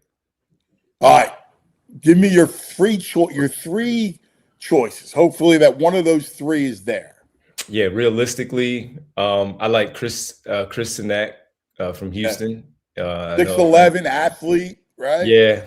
And this has been a he's young, this is a funny one. He's 19 years old. Yeah. So still a lot of room to grow there. And I think that's where a lot of people kind of go the other way from what I would like with him. But some people go the other way because they don't feel like that's where the Sixers are, what they need, and how long is it going to take for him to catch up. But I like the kid, and I think if he gets it and he gets it right, he will be really good. Also, Dalen Swain, we talked about him. Go ahead. I'm sorry. Yeah. I want to analyze the players a little bit because to me, question is, why would you leave now that guys are being paid like they are in college?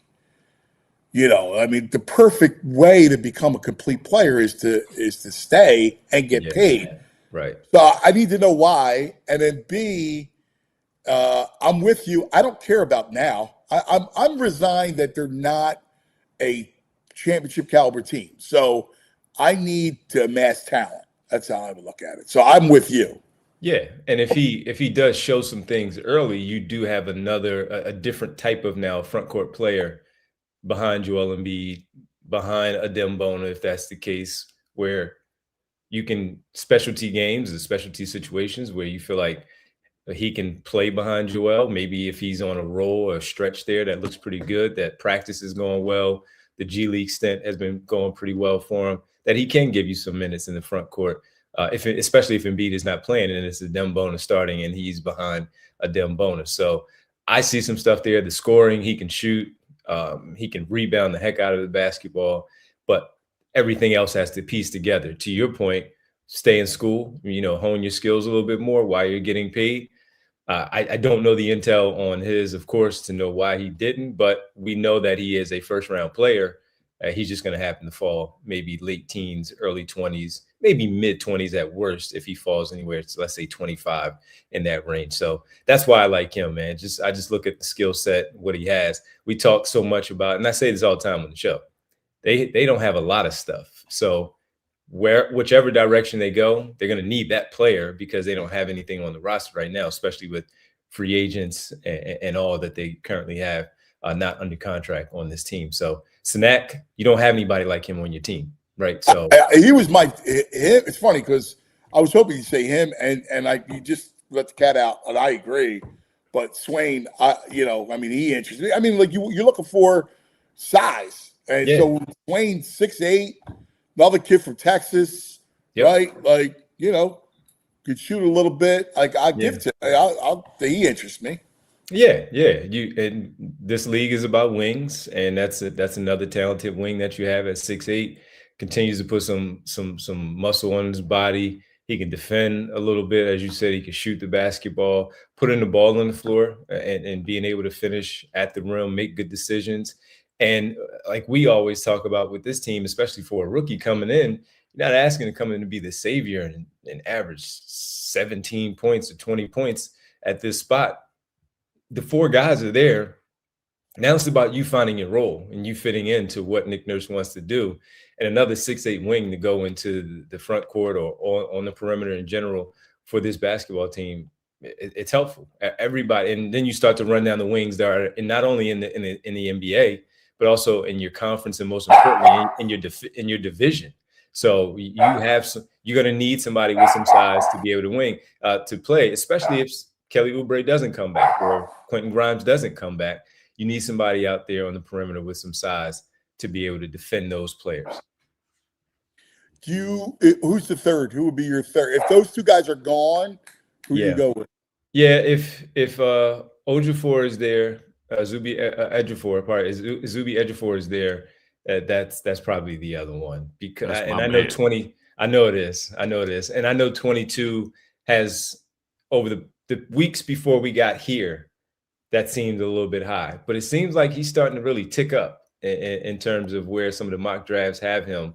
And if he's your guy, then it's not a reach. If you can't move back and you can't maybe, let's say, get to 25 or so, and you feel like he may not be there and you don't want to go too far back because your intel is telling you that he's going to probably not get to that particular point, then you take him. And if you're right, you're right. And it won't matter that you picked him maybe 2, 3, 4 spots ahead of what the projections, the mock drafts have him there. So I would say those would be my three, with Senak, Swain, and Ejiofor. And the way that he plays, man, just toughness, physicality, can defend multiple positions. He's not a negative on offense. He may not be the one that looks like, again, with Senak, where if it pops, he can be this super talented, skilled offensive player, but he will get you some points. He will make sure that he makes some defensive plays. He's a team player, and he'll do the dirty work. He'll get the 50-50 balls and all that kind of stuff. But I do think he'll be more than just a, hey, go dive on the floor type of player. He's going to be a guy that contributes to winning, and one of those guys that you would hate to see in another uniform. Yeah, when you watch, I think it reminds me of the things we admire the Knicks team. Zuby feels like he brings.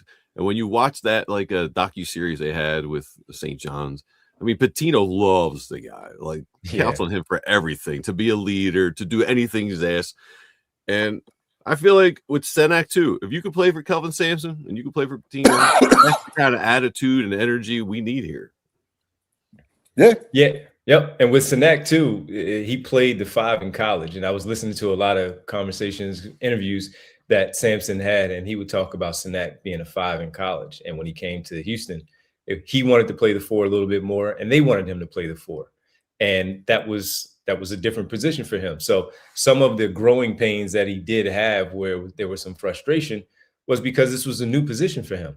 And but he did pretty well. Now the issue, and Derek and Kyle bring this up a lot, is at that size, 6'11", and VG, as you talked about, you got to be able to block some more shots. He hadn't blocked enough shots. And I wonder if it a little bit is because of their defense and positionally, him playing on the 4, he's no longer as close to the rim. Now, you can still be a weak shot blocker, and your positions are right where you can do those things. I hope that does catch up to him, because you're right. They are right. 6'11", you will hope that there's more than, 18 block shots or whatever number it was that you have as a big guy there. And now Bona's, that's what he does. But if Senak is going to pop the way you hope, then you really need him to be able to defend that paint and block some shots. So so those are 3 guys that I really like. And I see somebody asking about LeBaron Philon, the guard from Alabama. I just wonder if he's going to fall that far, PNP. I just don't.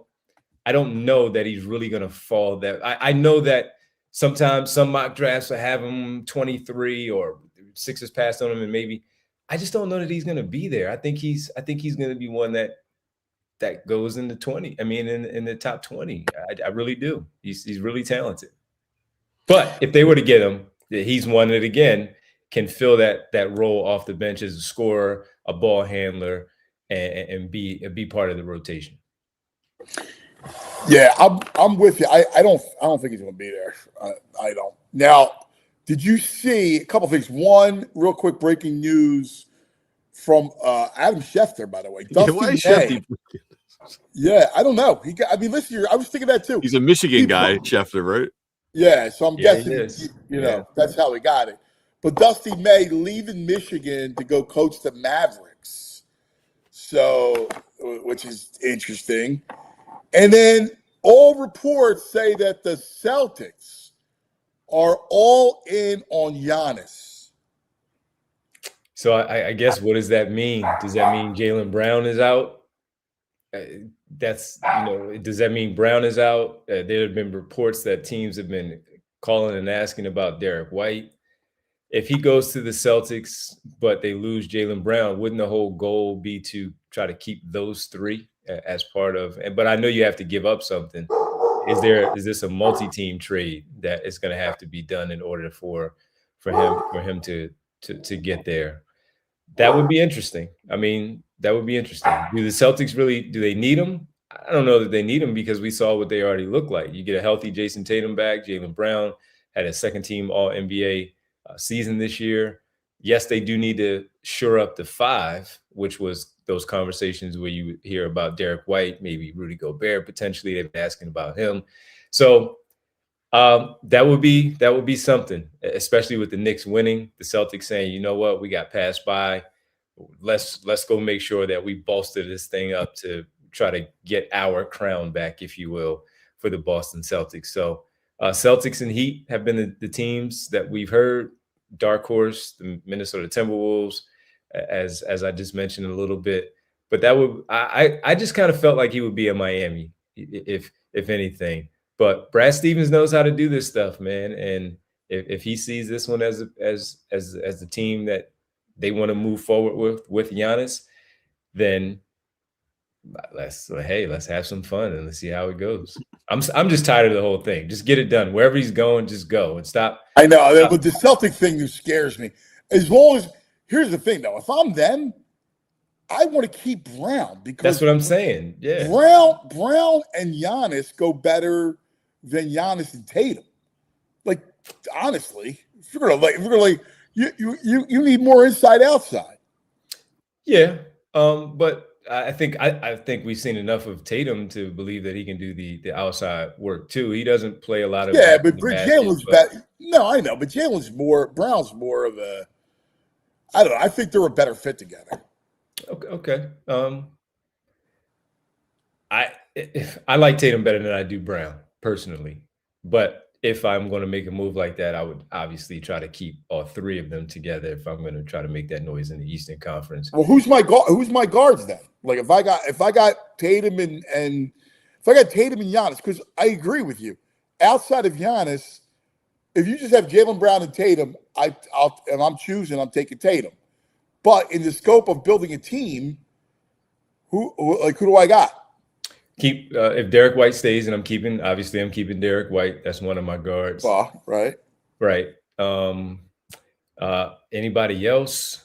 I mean, Pritchard is still there, so maybe in that case, you have Pritchard in a starting role instead of someone coming off the bench. Yeah, I'm not as scared. I'm not afraid of that. Like I'm afraid if all 3 are there, I'm afraid. I don't know how they do it, but certainly that would be the goal to try to keep the 3 of them together. Now, then you can fly your Pritchards and all your role players. Yeah, with those 3 together. So here's my question then. Would you rather have Brown moving forward over Giannis and not make the move altogether and shift your focus somewhere else? It's a great question. I think if you're able to pull that off where you have Giannis, I just think it puts you that step much closer. I'm a big Brown fan. I love Jalen. I think he's a volume scorer when you need it. Like he carried that team when they weren't, without Tatum. I mean, Yeah, we thought they were a play-in team, and at worst, a play-in team. We thought they were too good not to be at least a play-in team in the conversation without Tatum because of the Achilles. But then with the story with Brown also is every summer there seems like there's a trade discussion and his name is involved, and there have been those reports of him being very frustrated about it. And if something doesn't happen this time, then he's just going to be ready to move on because he's not appreciated that Tatum gets most of the shine anyway. And he's just ready to move on and go elsewhere and go continue to make his name and etch it in stone with another organization where he gets another opportunity. Because it's not like he's going to get more of an opportunity. He has an opportunity there. They're the two best players on the team. So I don't know. White and Pritchard would be the backcourt if that's the case. If Brown does have to go, then you have Tatum with Giannis and Neemias Queta starting at the 5. Could they improve that position? Could they improve the guard position? Yeah. I see it's just interesting because I think Brown showed you he could carry a team last year. And does it get done by tomorrow night? Because that's the thing.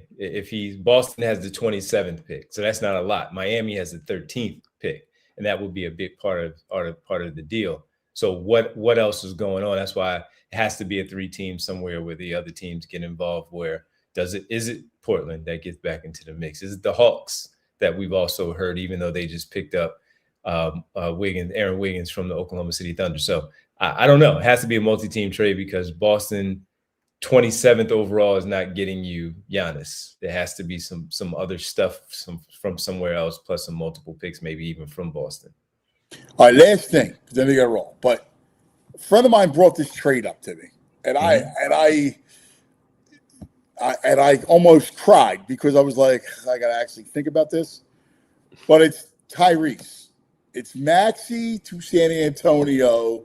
The primary return is Harper. Because his point was that if you paired Maxey with Wemby, it's the perfect kind of, with all those role players around them, it's the perfect kind of winning thing. Would you consider a package around Harper? Would I consider it? Yeah, but I don't see where San Antonio would. I don't see why San Antonio would do that. If you feel that way about Dylan Harper, the way he showed himself in the playoffs and then in the finals, he's got the goods. So I wouldn't, as much as I love Tyrese Maxey, number one, they seem like they like bigger guards. You get a smaller guard in this case. But he's next to a bigger guard.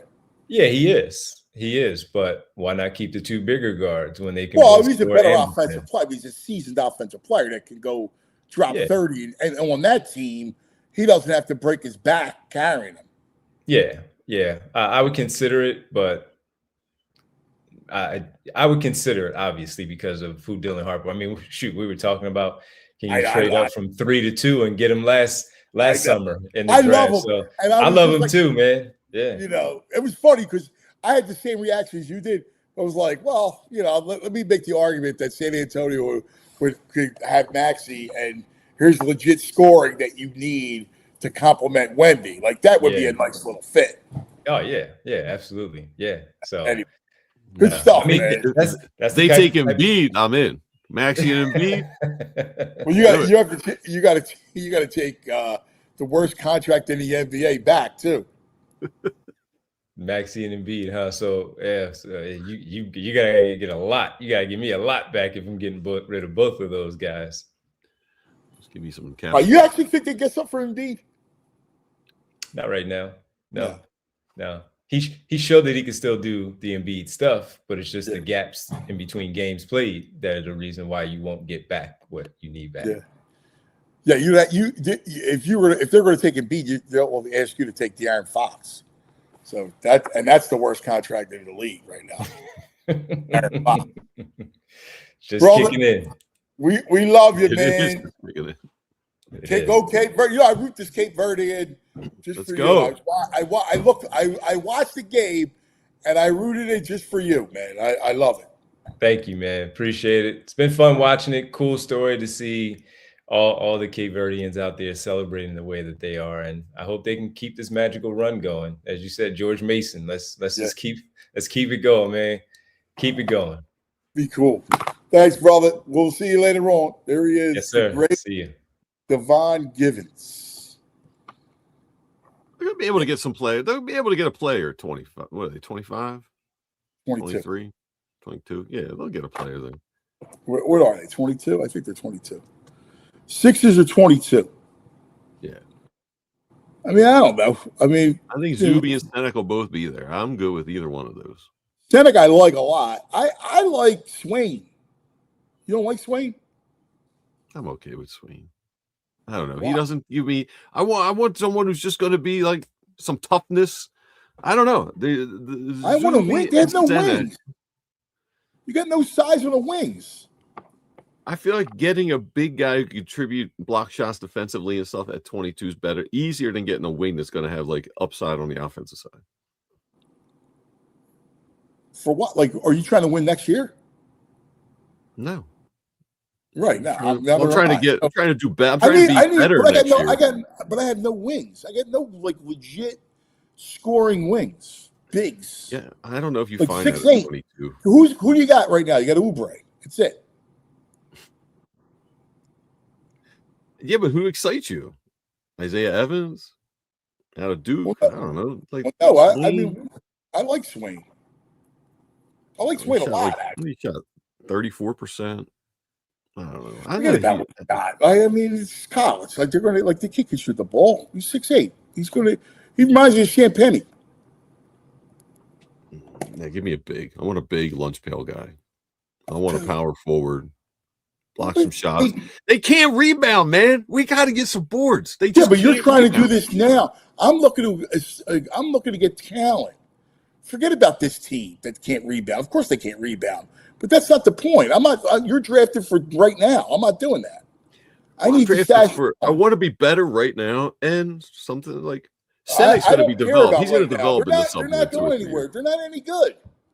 They're a tease. They're not going anywhere. They're not going to do anything. So go get real talent. Go try to amass some decent talent. You know, listen, Senek, I got no problem with. The kid from St. John's is a great kid, but he is a lunch pail guy. Yeah, that doesn't excite me. And I do agree. PMP in the chat. I was big on Arizona all year. I don't want Koa Pete.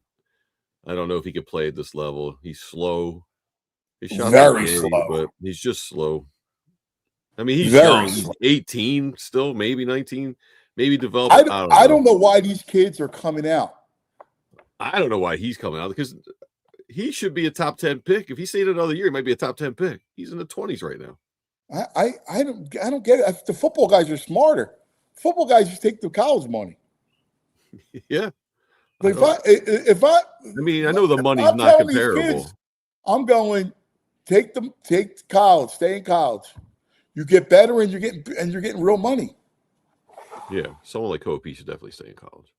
You know, I mean, I agree. All right, let's take a quick TO, talk about our friends, and then some VG's nugs.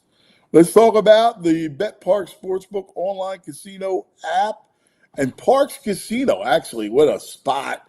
Make the night complete and stay at the beautiful new Parks View Hotel, just steps from Parks Casino. Got free shuttle service. Here's some headliners. Comedian Michelle Wolf on December 5th. How about the magic of Michael Carbonaro, September 19th? Comedian Bobby Lee on September 24th. Comedian Jim Jeffries on October 24th. Tickets still available for George Thorogood and the Destroyers, August 28th. Tommy Chong, September 21st. America, that's VG's band, on October 31st. Gene Simmons, July 24th. That's all happening. Parks Casino. Go to parkscasino.com to buy tickets. Parks Casino, Pennsylvania's #1 casino, Street Road exit off of 95, the PA Turnpike. In Ben Salem, Bucks County, got to be 21. Gambling problem, call 1-800-GAMBLER. Elkin Chevrolet, run by three brothers, real brothers, local guys, great guys. And right now, they're lining up deals that are very hard to beat. They got a huge inventory of Chevy trucks and SUVs, everything people actually want to drive. Equinoxes, Trailblazers, Tahoe Suburban, Silverados. And the prices, well, they're going to move fast. If you've been thinking about it, now's the time. Whether it's getting to a game, getting to work, or just getting out of town for a bit to maybe watch the Sixers or Flyers play, you'll drive off in the perfect ride at the perfect price. And here's the thing. This isn't just a one-and-done kind of place. These are the guys you go back to again and again because they treat you right. No runaround, no games, no haggling, no hassles, just real people, real deals. Elkin Chevrolet, real brothers, real deals, and a whole lot of honking good service going on. Super easy to get there. Route 73 South in Marlton. Elkin Chevrolet. All right, so our buddy Pat McClune, I guess money talks for some people, as Dusty May, coming off a national title in his second season at Michigan. And again, he also took FAU to the Final Four. He rolls to the Mavericks for a huge deal. And they're saying John Shire was interested in the gig as well. Yeah, everybody's looking for the bag.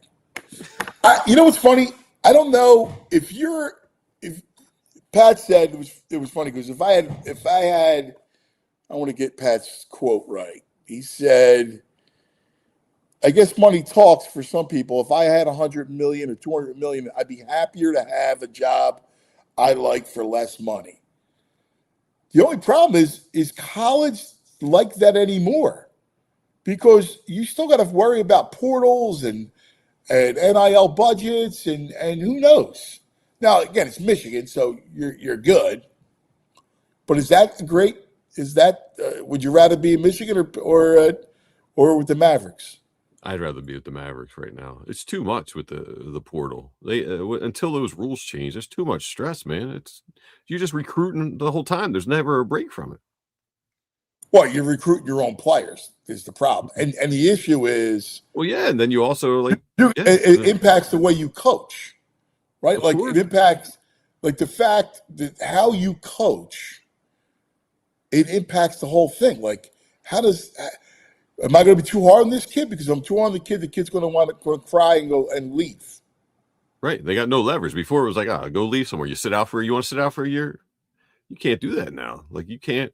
Kids who aren't ready to play 25 minutes a game, you still got to play them or else they're going to go somewhere else. Way too much stress at the college level. It's a pain in the ass, it feels like.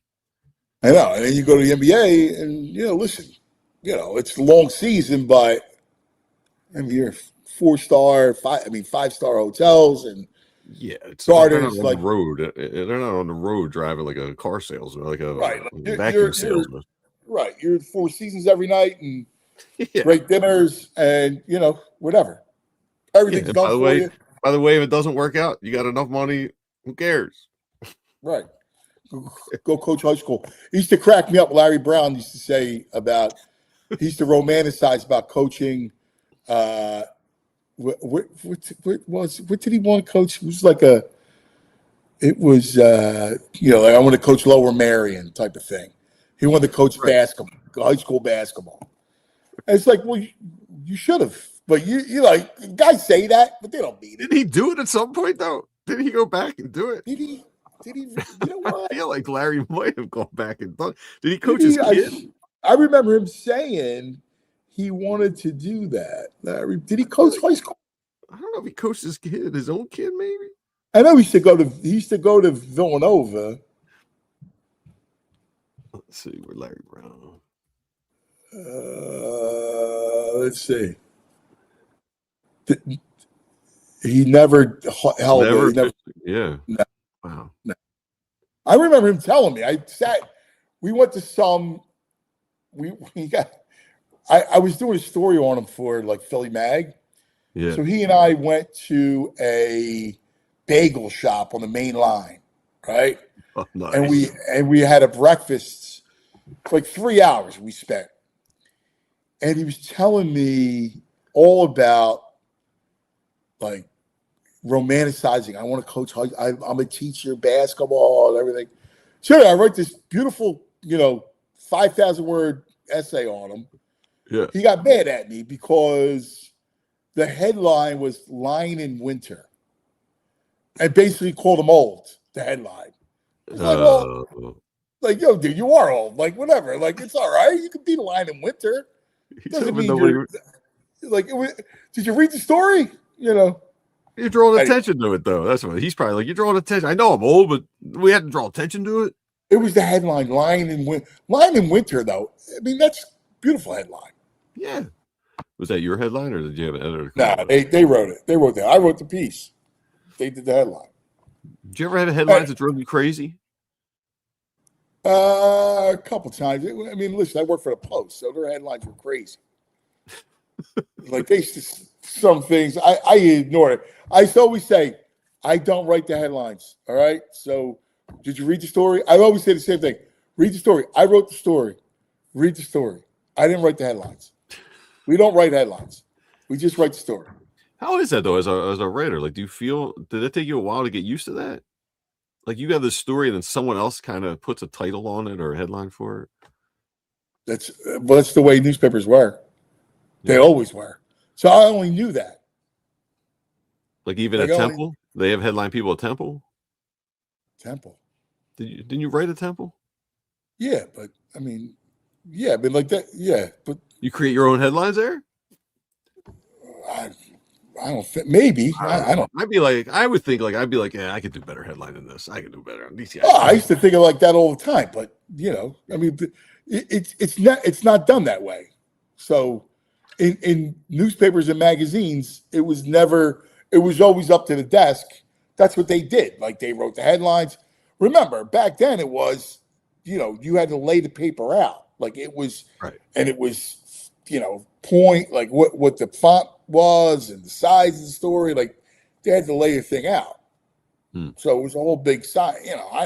I just wrote it. Like, whatever headline you put on it, you put on it. Right. I mean, that's because it was always done that way. All right. Let's do this. I think we got one more TO. Let's take the TO and then let's do our nugs. All right. Coming up at 11:05 will be EJ, and then a Murphy Monday at 11:35.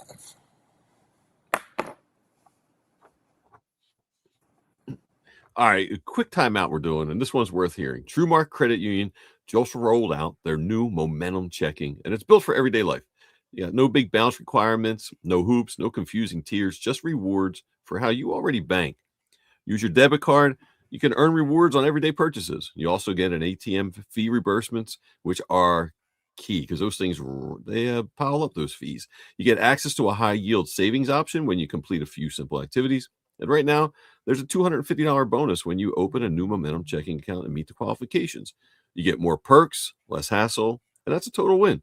Check it out at TrueMark.com or visit one of their 24 local branches conveniently located throughout the Delaware Valley. It's a $250 bonus with the new momentum checking and $1,000 plus qualifying direct deposits in 90 days. Prior checking members, you're not eligible. For full details, visit TrueMark.com/momentum, and they're federally insured by the NCUA. Let's talk about Ace Hardware Home Services. They're so important this time of year. Heat and humidity sneaking in. The AC might not be cranking like it should. And temperatures are changing. It's getting warmer, so don't worry. If you got issues, Ace Hardware Home Services, they got you covered. From AC repairs to water heaters, plumbing, electrical, they're trusted pros that bring the same helpful service from the Ace stores right to your home, right to your front door, from Philly to the Jersey Shore. And it's important. They got the right people. They bring the right tools, the right know-how. They got everything you need. So whether it's a quick fix or a big summer project, they've got all the tools. They've got the know-how. Then the people to get the job done right. You see their trucks all around town. All your neighbors are using them. Ace Hardware Home Services, they're bringing the helpful to your home. It's that helpful you love from the store right to your home. So visit acehardwarehomeservices.com today to get started on your next home repair project. All right, baby. Here we go. So give me some VG's nugs. Nugs. BG's nuts, nuts. It's just time for BG's nuts, BG's nuts. All right, I'm obsessed with soccer, but apparently most of the country is too. I'm looking at viewership of this Argentina game, Argentina Algeria. 9 million people on Fox watched this, and then if you combine it with Telemundo had another 8 million. So we're talking about 17 to 18 million people watching that game. 17 million people. Wow. Pretty amazing, man, for just America. That's amazing. It's rivaling NBA playoff games. Oh my God. Pretty crazy. That's unbelievable. I'll say this. Having watched, since I've been down for the count, I've watched a lot of it, almost every match. I mean, it's packaged beautifully. It is. The studio shows are great. Like, the stories are great. You know, it's Philadelphia looked awesome Friday night. It looked. Oh, yeah.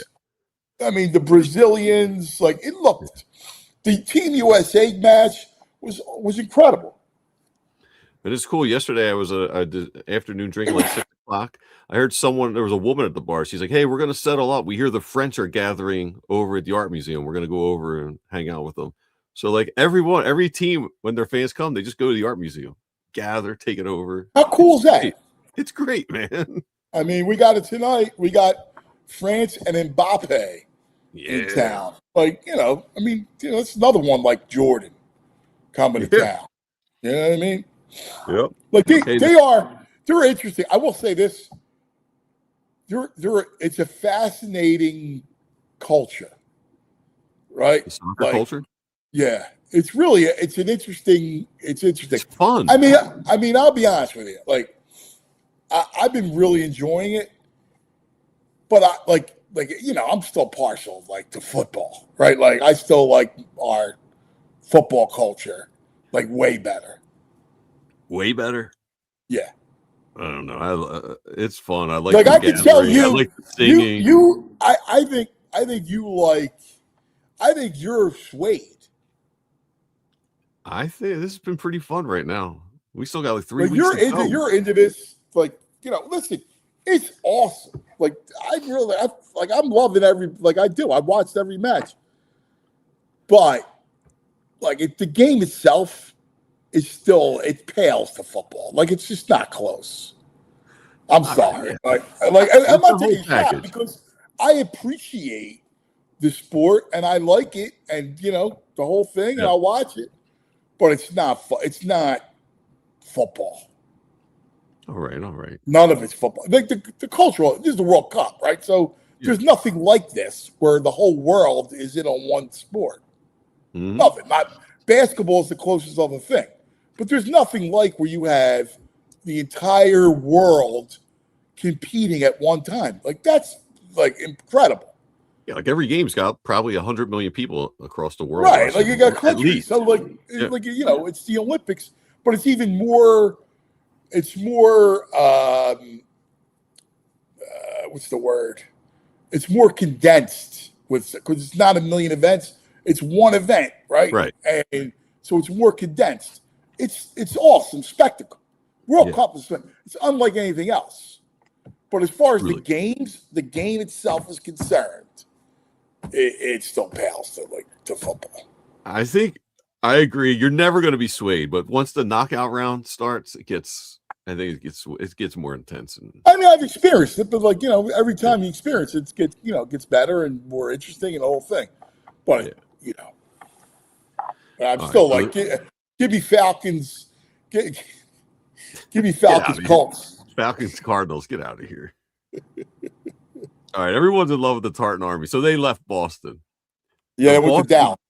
Boston Globe took out an ad, and it said, "Dear Tartan Army, you came for the World Cup, but gave us something more. For a week, you turned train stations into sing-alongs, Fenway into a football ground, and an ordinary June into something we'll be talking about for years. Boston has hosted championships, parades, and celebrations of every kind, but we've never hosted guests quite like you all. Thank you for the laughter, the bagpipes, and the memories. The World Cup will move on, so will the songs, but we'll never forget the jewel you brought to our city. That's awesome. That's Right. very cool. Very cool. Very cool. It's amazing how they became that ingrained in the city. You know? Yeah, they're not having the same feel wherever else. Boston and Scotland were like made for each other. Well, apparently, when they were in Dallas, they were talking about, because they went to Dallas. They're like, yeah, we like Dallas, but it's not Boston. No. And I guess there's this. That's pretty cool. I guess there's this kinship between Glasgow and Boston. I can They're see that, I guess. So the Impact, they throw cones, these Scots guys, they throw traffic cones on top of statues. No, I didn't know that. This is what they do. I don't know where they get these traffic cones, but it's spreading here. The Scots aren't even here, and someone's putting traffic cones on our statues. That's cool. All right. I don't know why they do it, but hey, check this out. The Netherlands, Brazil, you know what's cool? Like I wish Brazil posted up here, because the Brazilians, if the Brazilians were here for like 2 weeks, a week, the way the Scots were in Boston, we would have been all Braziled up. Yeah, I agree. You know, we're getting. It feels like we're lacking. We haven't had the one crew just settle down here. So no, they're here for a day, then they roll out. Right, the French are here, and then the French are going to leave. Mm-hmm. Check this out. We've seen the Netherlands putting up goals. So there's 65 players in the World Cup that were all born in the Netherlands. 25 play for the Netherlands, 25 play for Curacao, 6 Cape Verde, 3 Morocco, Turkey, and then Ghana, New Zealand, U.S. all have a player. Netherlands makes up 0.2% of the world population, but they have 5% of the players in the World Cup. Wow. How's that possible? Right? Pretty substantial. Yeah. I don't know what they're doing up there, man. It's a great country. Love it. But I don't know what to do with the soccer. They're generating some soccer players. Have you ever been there? Yeah, I've been to Amsterdam. Yeah, I bet you have. That's like Mecca. You gotta make the trip to Amsterdam. What was it? What was it like? I've never been there. So the pagan didn't know anything about it, and as soon as we got off the train, she's just like, it's like a fairy tale with all the canals. It's probably like Venice looks, all the canals and these quaint little houses. And dude, the bikes, no one drives in Amsterdam. Everyone's on bikes, and they're all going like 30 miles per hour. It's like treacherous. You can't cross the street without looking both ways for these bikes. They have a parking garage outside the train station that is like 4 stories of just bikes. Bike to bike. I don't even know how they find their bikes. There's thousands of bikes at this train station. Like the bike. Really? Yeah. And then the coffee shops, they call it coffee shops, but that's where the marijuana is. And yeah. They're so informed, and it's really, I don't know. The one time I went there, I was like, I could just walk around and smoke this. And the guy was like, yes, you could go up and ask a police officer to light it for you. He's like, welcome to paradise. That's what the guy said to me. No, he did he? Yeah. He's like, welcome to paradise. That's pretty cool. I've always have interest. I like those canal cities. So is it all canals? There are roads, but yeah, canals run through it. Because Venice is all. Venice has no roads, right? No. Yeah. So no, there's roads. I love Venice. Like Venice is like nothing you've ever seen. I'm sure Amsterdam, there's similarities, but Amsterdam probably is like, you ever like I was in Bruges because there's that movie In Bruges. Yeah. So I had to go I was in Brussels. I took Anthony. Anthony was little. And me and Anthony went on the train, and we went to Bruges, and went on a gondola ride. Yeah, it was awesome. Yeah. And we spent the day. Like I got him chocolate ice cream, and I had beer, the Belgian beers. It was great. Food in Belgium is ridiculous. Yeah, like the Bruges is like that, right? Like it's got canals, but there's also got main roads. Whereas Venice is just all water. It's just you look at it and marvel and go, how in the world can they make this city over water. It's crazy. Yeah, it's definitely on my bucket list. And if you go to Amsterdam, if anyone's going, can't recommend the Anne Frank house enough. People try to avoid it because they think it's depressing, but we've all read that book in school. And when you go there and they have the bookcase that they would sneak behind is open. So you go up the stairs behind the bookcase and like on her walls, they've like, we all hung up like rock stars or whatever. She would have like, I don't know, Betty Davis, say, whoever was an actor or an actress at the time that was popular, they were on her walls and they've preserved it. So you could see like what she would stuck on the walls as a kid that she was into and stuff. It's very moving. Wow, and cool. It's a great museum. Yeah, that sounds awesome. We got a picture of Sammy. Sammy's in town from the UK. Sammy from England. Yeah. He's down at Ashburn Alley. He's got the UK Phillies flag with him. I love that. I love that, Sammy. That's fantastic. So good. And dude, one last thing. This is the greatest of the weekend. I, like Joel Embiid, am a huge Shirley Temple fan. The drink. When my grandpa he was always a bartender. He'd make me Shirley Temples. I go to the bar, they'd make me Shirley Temples. Dude, Canada Dry ginger ale. I go to a family party.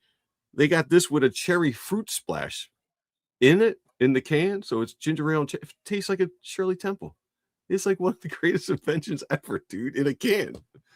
So I am stoked. Props to the Canada Dry people for making. So it's Canada Dry with splash of cherry. That's what they call it, a cherry fruit splash. And it's phenomenal. If you like a Shirley Temple, it's phenomenal. And if you're a new generation Shirley Temple drinkers, it's not Sprite. I know I've heard my bartender friends are all like, these new kids put Sprite in it. It's ginger ale with cherry juice. That's your Shirley Temple. Yeah, there's what else is into the Shirley Temple? The McNabb. Donovan was a Shirley Temple man. Oh, yeah? He loved the Shirley Temple. That might be a lumper. Me and Embiid and McNabb. Yes, the three of you guys. Yeah. I don't like the Shirley Temple. It's too sweet. It can be, but this is not too sweet. They do it just right in this ginger ale. So if you see it, try it. Like you, my grandfather used to have a bar. He used to run a bar. Yeah. 12th and Tasker. It was the 12T bar. So I remember him taking me to the bar, and it was like, watching the Phillies and all things, but they would pour you the Cokes. To this day, there's nothing better than the fountain Coke in like the tall, thin tumbler. Like it was a tall glass, like a high with ice glass. Yeah. Like, tall and thin, and it, it was cold, and you used to sip it like really slow. Like that, We have a good syrup taste to it. Like, I don't know. Like RC Cola. If you're lucky, it might be RC Cola coming out. So good. I like the Coke. It was the Coke. Yeah. I don't like the RC.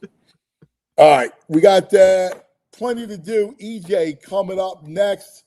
I want to talk a little defense and Jalen Carter. And all of a sudden, there's all these rumors. They don't stop when it comes to Jalen Carter and a few possible trade. I don't say it. Let's pick EJ's brain along with the supplemental draft and what's happening with that. First, our Love Philly Hour. Philadelphia doesn't pretend. Philadelphia is. It's not just the title Love Philly. It's a feeling. It's a heartbeat. A city that never asked for permission to be itself. That's us, right? That's our personality. Philadelphia doesn't pretend.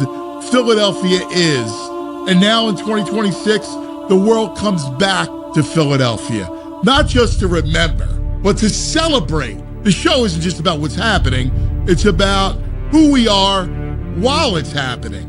Because Philadelphia isn't a backdrop. It's a character. It's the voice that tells it like it is. The guy at the end of the bar who doesn't sugarcoat a thing. It's the family that's been on the same block for generations. It's the artist, the athlete, the builder, the believer. It's the lifer, the dreamers, the grinders. It's all of us. And that's what Love Philly's about. We're going to sit with people that make this place go. The ones who built it, the ones carrying it, the ones pushing it forward. The legends who left their mark. Not just the championships, not just the headlines, but the moments in between. The way the city shows up for itself, the way it refuses to be anything other than real. And through it all, we're going to remind ourselves and show the world what Philadelphia is. It's not just a stereotype. It's not a punchline. It's a foundation. It's a force. It's a city that gave birth to a nation and never stopped building. So as the country turns 250 and the spotlight finds Philadelphia again, this is our moment to tell the story the right way. Not polished, not filtered, real, authentic, proud. Because this city just doesn't rise to the occasion. It defines it. This is Love Philly.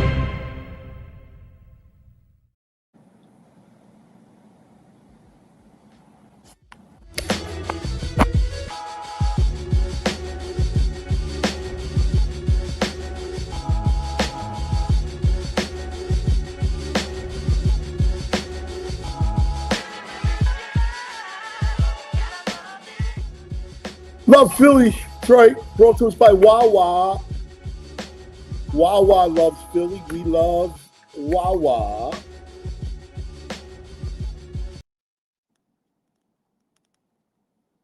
There it is, baby. Thank you, Wawa. Wow. All right. Well, joining us, one of the great people. The great. He's a big soccer guy, too. Yeah, I wonder if he's all in on the Cape Verde. I'm rooting for Cape. I was watching. I watched him just for Devon, man. Rooting for. I'll tell you one thing. That Spain was nasty the other day. Oh yeah, they were cool. It was yesterday, right? Were they 2 days ago, Spain? I don't know. Yesterday. They all blur together now. I know. No. All right. You mean Lamal? That kid's unbelievable. Yeah, it was yesterday. That kid's unbelievable, man. Yeah, he is. He's like 17 or 18. He's unbelievable. He's ridiculous. All right, joining us, E.J. Smith. Give me that E, give me a J, give me an E.J.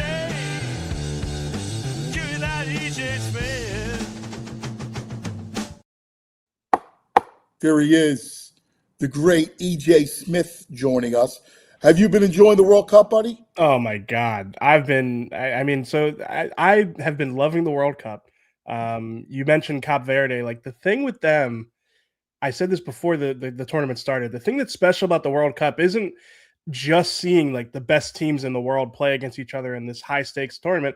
It's seeing teams like Cape Verde who are, like, you know, they're a team that the sum is greater than the parts, where it's like they can come together and play as a team. These are players that we've never heard of before. I don't know if you've seen the goalkeeper has, like, you know, he's got like millions of Instagram followers now. Like, he went from like 50,000 to like 17 million. Yeah. That's what's special about the World Cup to me.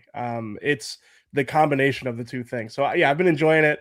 We were on vacation and like my wife knew like every day it's like, I got to get you at least one of these games you want to be in position to watch. And usually it was two. So yeah, no, it's been fun. We've been enjoying it. Who you root for? I root for the USA. I root for Brazil, and I couldn't agree with you more about. I wish that Brazil had posted up in Philly for the week. I feel like there is some synergy between Philly and Brazil.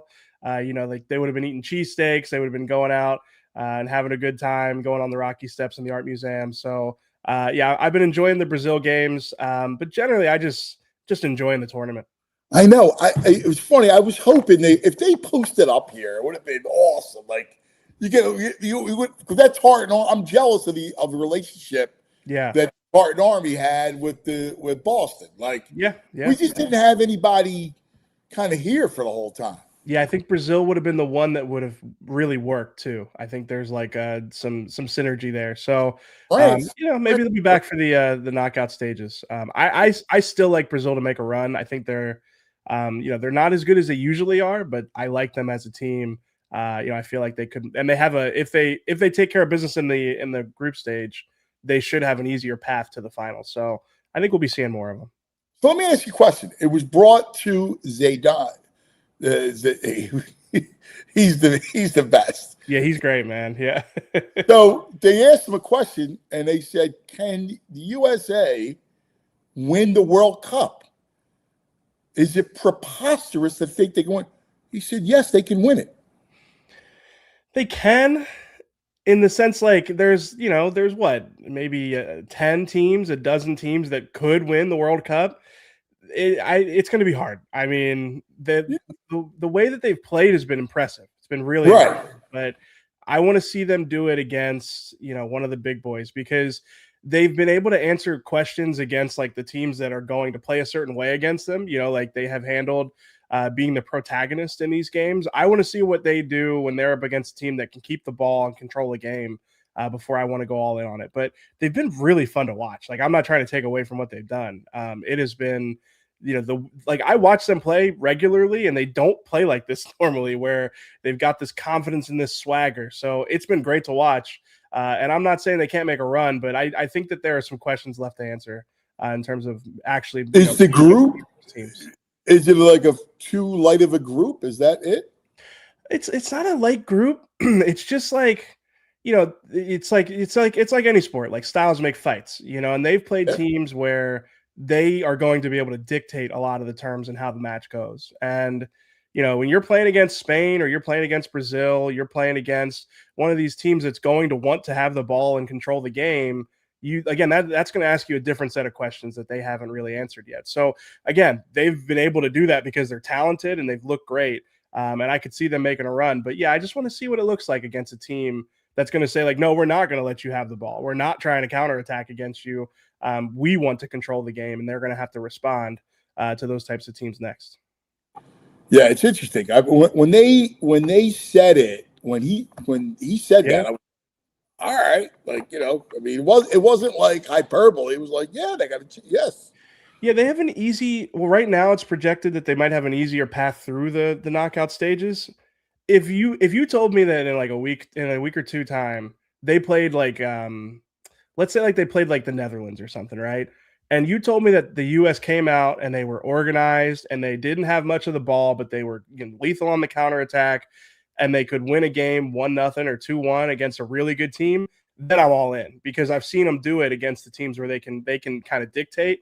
But again, you have to be able to be organized against those bigger teams. And I'm not saying they can't do it, but that's what I want to see from them. Yeah.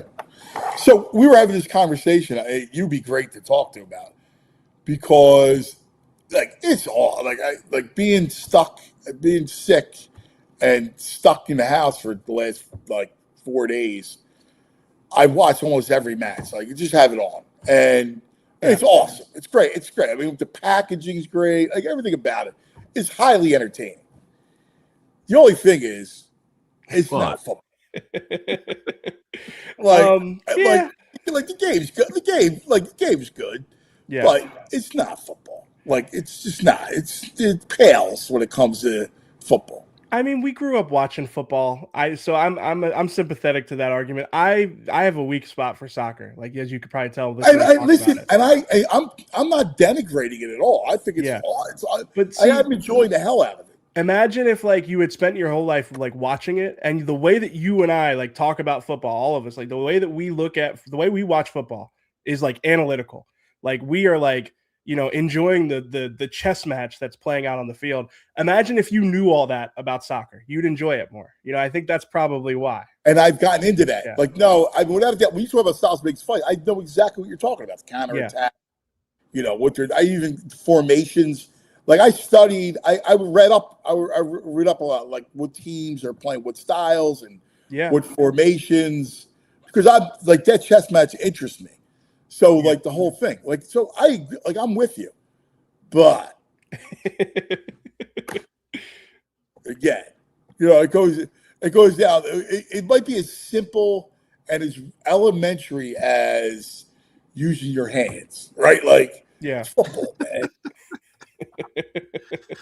Something about throwing a ball and something about catching a ball. I get it. I mean, football is my first love, so I'm not going to sit here and tell you that. No, and again, I'm not that. It was just VG's Gaga over the moon. Like, it's the greatest thing in the world, and it is. I see where he's coming from. I don't disagree, but there's always a part of me that always goes, just remember though. Yeah, true American football is number one. I think that's fair. Yeah, I'd say football, and then for me, soccer is probably It's either 2A or 2B. I mean, I love basketball. Wow. Listen, it's been a little bit of like a journey for me. Like when I got into soccer like 3-4 years ago. And for me, it was like, I had never like, when you're a kid, you learn a sport at such a young age and you let it wash over you and you know all the players, and being able to do that as like an adult with soccer was really fun. It's like, I didn't know anything about it. So for me, it's just been like the last few years, I've really been like immersed in it. So yeah, I enjoy it. I watched a ton of soccer, even not outside of the World Cup. And for this, it's been fun to learn about players who I didn't know about. So yeah, it's been good. Tuccio said football greater than football. That guy is crazy. He's just doing it to tweak me. Because him and VG every day, they come up with every match. They're coming up with their parlays and who they like, and the whole thing. We had a great one last and time. I'm on the threat. We were at the bar watching who was the late game? Egypt last night. Yeah, and my buddy Bobcat's like, who's the guy who scored the final goal? Was it Mo Salah? Yeah. He's like, Mo Salah, blah blah blah. I was like, all right, let's go. Put money on him to score the next goal, and he did. It's like it's one of the most fun betting sports for some reason. I don't know why. I think part of it's like the players who score in the World Cup. A lot of times, it's the ones you expect. It's like the big players and big games thing. Like you guys mentioned, Lamine Yamal. Like we all knew he was going to score. Right. And by the way, and you haven't seen anything yet with that kid. That kid, he's just coming back from injury. He's insane. I mean, he's ridiculous. So I'm sure he'll have more big moments in this tournament. So he's my favorite. He's my favorite player. When I saw him in the Club World Cup last summer, like I love watching him play. Yeah, he's awesome. He's incredible, man. Yeah, he is an absolute joke. And like I said, he's come back from injury. He'll score at least one goal this tournament that will just make your jaw hit the floor. You got to check out you've watched the France team, right? You've watched those guys. Yeah. Well, Olise's my guy. Oh, really? Yeah, because again, I know you like the tactical side of it. Just watch the passes that guy plays, man. Just watch how he just sprays the ball around the field. He can score crazy goals. He's unbelievable too. He plays the same position as Lamine Yamal. So check him out tonight. You'll enjoy that. Is he on the left side? Yeah, no, he plays on the right. He could play anywhere, but he plays on the right for them. Cuts in, shoots, makes crazy passes. He's unreal. He's an unbelievable player. You know what's nuts with that sport? It's like a mix between hockey and football. Yeah. Like it's a little transitional, but can be like very tactical and positional. Yeah. Right. There's like elements of hockey and football in it. Yeah. More so than obviously than basketball. It's interesting. The thing I like most about it, I think, is that you usually have teams that are protagonists and antagonists. You've got there's such a disparity in talent between some of these teams where it's like it informs the way they play, and that creates that like chess match where it's like, we know that we can't dominate possession, so we have to defend well and try and get you on the counter. I just like how that chess match plays out a lot of the time in the World Cup. So well, it's interesting because you have these teams that they turtle up into a shell. Yeah. and then they just go, all right, well, we hope you make a mistake. Yeah. But that's fun. I like that. I like the like I said, styles make fights. Yeah. No, it is good. And then the only thing is what kills you is the cards. Yeah. Like who got hit with a red card yesterday? Belgium. Yeah. I'm a fan of Belgium, so I was disappointed by that. Yeah. Was that a red card? Yeah. It's basically if you foul someone and they're like they have a clear chance at goal. Like if you foul someone to keep them from scoring, it's an automatic red card. So why wouldn't you just give them a penalty shot, probably because it's more they want to punish you even more for it. I guess it's like you don't even want to just give up the one goal. You want to make sure that it's clear. Like you do this, you're basically ruining the game for your team. So I thought it was a fair red. I thought Belgium should have had a penalty, but it is what it is. Yeah, I just like some of the rules, like that seems harsh to me. Like you know, like wait till you see like a handball on the edge of the box. Yeah, what's that? Wait till you see a handball on the edge of the box that gives away a penalty. That's the most harsh thing in soccer. I think that they should get rid of that, because it's like you touch the ball with your hand accidentally on the edge of the box. That's not the same as stopping the ball from going in the net. So Right. I'm sure we'll get one of those at some point. They happen. So wow, that's wild. All right, let's talk about football. All right, yeah. Tooch. Let's so a couple things. One, all I hear is Jalen Carter. The Eagles are going to move Jalen Carter, and I keep hearing that's not happening. Yeah, it would surprise me if they traded him based off of where we're at right now. I would say, we've talked about this possible extension for a while, and we've said for a while now that it's not straightforward. The Eagles typically do get guys extended almost immediately after they're eligible, and I think the fact that it's lingered on with Jalen Carter tells you that this is not a simple deal. So I don't think that we're at a point where we're hitting the red button or anything like that. I think it's complicated. It wouldn't surprise me if they don't get something done between now and training camp, and then that really means between now and next offseason. But he's under contract for 2 more years. I don't think that, again, that this is like a panic station. So I'm with you. I don't think that we're talking about trades yet. But I do think the fact that they haven't signed him, this Jeffrey Simmons deal came in over the weekend or right before the weekend. I think they're in a tough spot with this extension. But I don't think that means that you're rushing to trade him right away. I think, we still have time where we can kind of see how this plays out. Well, they got him for 2 years, and then they could tag him for 2 years too. Yeah, they could tag him. Right? Yeah, and it's like, I don't know if it's maybe somebody would say, well, get the most value for him.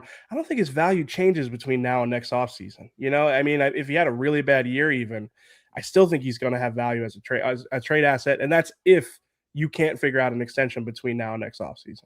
Yeah, I don't know. If you talked much about it, because I hear all this noise, and to me, it's just erroneous. Because here's what I hear: that Rosenhaus prefers him to be in Philadelphia. Yeah, because he knows that he's got a support system in Philadelphia that will help him. Yeah, and that makes total sense. So to answer your question, I did ask around about it this morning. The sense I get is that they're far away on guarantees and just the average annual value. I think it's mostly a money thing. The guarantees are the big part of it, though, because of the person, kind of what you're alluding to with, Drew Rosenhaus preferring for him to be in Philadelphia. I think if you're the Eagles, you look at the $100 million guaranteed that Jeffrey Simmons got. You don't want to give that to Jalen Carter. You want to make sure you've got some leverage and some flexibility in that. So I think that's where, the sticking points are. But again, I don't think that we're here talking about trades yet, or we're talking about, again, this being a serious thing that they need to address right away. They've got time to figure this out. But yeah, I think that it is going to come down to, what does Jalen Carter want in terms of average annual value? And then probably most importantly, what does he want in terms of guarantees? Does he look at that Jeffrey Simmons deal and say, triple digit guarantees is all I'm signing for? If that's the case, I do think this is going to keep lingering. So those are the questions you have to answer. But again, I don't think we're quite there where it's they're going to be looking to jettison Jalen Carter from, a contending team this late in the offseason. Yeah, I think it's crazy. I think he winds up. They figure it out. I don't see him going anywhere. So what do you think he signs for? Because Simmons got 35 annual, and again, 100 million guaranteed.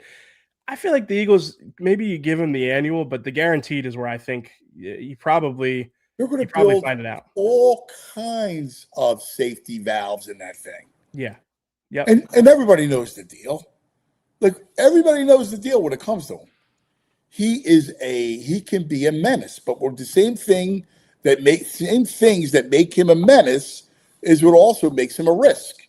Yeah, because he has these moments, these spells. That's real, right? So to me, if I had to guess, if you're to what you're saying, I don't know if it gets done this year. Maybe on next offseason when I would guess, but to me, it's you probably get the safety valves, you get the off ramps in the contract, but in exchange, you give him the average annual value that he's looking for. Because we've seen this before. Like Hurts's contract wasn't too different than this, where it's like you can kind of win the announcement if you're the agent, if you have the average annual value. Oh, Jalen Carter resets the market in average annual value for an interior defensive lineman, and then 2 days later you find out that the guaranteed money is not what you would have expected, or there's outs for the team. There's something friendly for the team. I think that makes sense. Again, we've seen the Eagles do it before. I think that's what you probably are looking at with Carter. But again, I think it's fair to say that it hasn't been straightforward because we know how the Eagles operate. They would have liked to probably get this done before Simmons signed his deal. Yeah, I agree. I'm with you. I think what you said is right, that it doesn't happen until the following year. Yeah, into the season. Yeah, I don't think his trade value, and maybe I'm wrong, I don't think his trade value changes that much over the next 12 months. Especially, I don't think he's in their plans either. I think he's looking. I think they want to keep him. I think. Right. Yeah. Why wouldn't? I mean, everything that I look at, you have what could be a really good defense. I was thinking about this. This defense should be better than 2024. Yeah. Right. I mean, they're better at corner. You could make an argument that they're better at edge, especially because Jonathan Grenard's already here. Safety. I mean, you got Hunt where Hunt is right now. I think Hunt has better. Big. Yeah. Davis is better. I mean, Davis started the year pretty well, but we know what he's going to be this year. Safety is a question mark. And honestly, I feel confident that they'll either have an answer for that by the end of training camp or that they can make a move there. So, yeah, I'm with you. I think that this defense, especially, kind of like tying the beginning of our conversation, we're talking about these World Cup teams, right? Where they're greater than the sum of their parts. I think the Eagles defense is at a point where they're kind of like that too. As talented as they are, they just played a lot of big games together at this point, and like that has some intrinsic value. That has some, there's some something to be gained on the margins when you've played as much football as these guys have started to play together. So yeah, I think they're going to be one of the best groups in football. It's funny. I was looking before I hopped on with you guys. They're going to be the second cheapest defense in the NFL next year. Now, obviously they've got extensions to pay out, but it's crazy to think about. I think it is the most valuable group in the NFL. Second cheapest according to Over the Cap. Now, again, it's a lot of rookie contracts. It's a lot of like roster management, but still the number is the number. The Dolphins have the cheapest defense in the NFL for next year. The Eagles are right behind them. I think the Eagles have the most valuable defensive unit, probably the most valuable unit in the NFL when you look at how much money they're spending versus what they're going to get out of that group. Oh, my God. Well, crazy, right? If you think about it, you have – wow. All right. You're going to have to pay Cooper. You're going to have to pay Quignon. You're going to have to pay Carter, right? You already paid Grenard, and you paid Bond. You're going to probably have to pay Hunt, I would say. And you're going to have to pay – at some point, you have to pay I think that's probably it, right? Yeah, I mean, jury's still out on Campbell, Makuba. Like last year's group, we'll see how they end up. But yeah, that's the group that you're looking at. I don't think Nolan. I don't think you have to pay him. Hunt's the one for me. Like I think you do pay Hunt you can't have. You got to have both your tackles. I mean, your ends. Yeah, you have to have Grenard. I like the Grenard contract. I think it's going to work out well. So you need stability on the edge. So if you have stability on the edge with those two, and then so you're keeping your D line intact you paid Davis. Yeah. So you keep your line together. You got your front, and then you got your two important pieces in the back end. Yeah. And then you're drafting around those guys, and those guys. I mean, that's as strong a foundation as you could hope to have. Like a lockdown corner and difference making, just a game wrecking defensive front. Like that's how you build it. That's exactly how you want to build it. I mean, that's what all this talk about, and I get it, and we're guilty of it. The idea about this offense, and Jalen and Mannion and the whole thing, we get it. But this defense, I'm so excited for. I think this defense could be their best defense I don't know. 2024, I thought that was the best defense since the Buddy Ryan years. It was better than the Jim Johnson defenses. I mean, it was more dominant. Yeah. I mean, they basically took out. Patrick Mahomes couldn't get a first down. Right. Yeah. They completely wrecked the Super Bowl. Like, what else could you ask from them? Yeah. No, I agree with you. I think that this group could be better. Now, listen, it's a high bar, but in terms of talent, in terms of like what we saw from Reek Woolen in the spring, like, yeah, this group could be as good, if not better. And that's why you're right. We spent a lot of time talking about the pass game, but really the question for me is like, can they play like the complementary football that they played for most of 2024, where they had the run game and the defense? And like the pass game, came and went in 2024. It didn't, they had games, obviously, we talked about it a lot. They had games where the pass game was not productive, but you had a historic running game in 2024. If you can have let's call it, like, I think that they have the talent to be a top 5 rushing attack, even if they aren't, perfect, even if Landon Dickerson and Cam Jurgens aren't 100% of what they used to be. If they can have a solid running game and this defense, they'll win a lot of games. They will win a lot of games just with that formula alone, even if the pass game is average or slightly below. And I think there's reason to believe that the pass game will be better. So yeah, they've got avenues, they've got pathways that they've got things that they could turn into as the season progresses. And it's a lot to do with the fact that, again, they're going to have a dominant defense. I mean, that's what gets me excited, dude. I mean, this is all this talk about, the Cowboys. If the Cowboys get a defense, and look how dangerous. They still got to go up against, like, that offense is good. Yeah, but they still got to go up against Eagles defense. Yeah, and those games are be at really game one, the kid spit on the quarterback, so there was you didn't have to play him. Yeah. Maybe that'll be one of the things in the Carter contract. If he got, if it was football, he would have got a red card. He'd be kicked out for that game, and he'd miss the next one, right? Yeah, it's a 3-game suspension if you get a red card for. I think it has to be violent conduct. I think they'd probably count that as violent conduct. Yeah. Look, he's bringing that. See, you know what he's doing.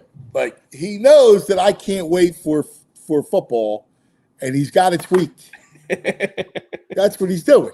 I'm not tweaking. You're good. I'm glad to hear you're off your Cowboys. Everyone thought you were a Cowboys fan the way you're hyping them up. Now you're back down to reality. It's good to hear.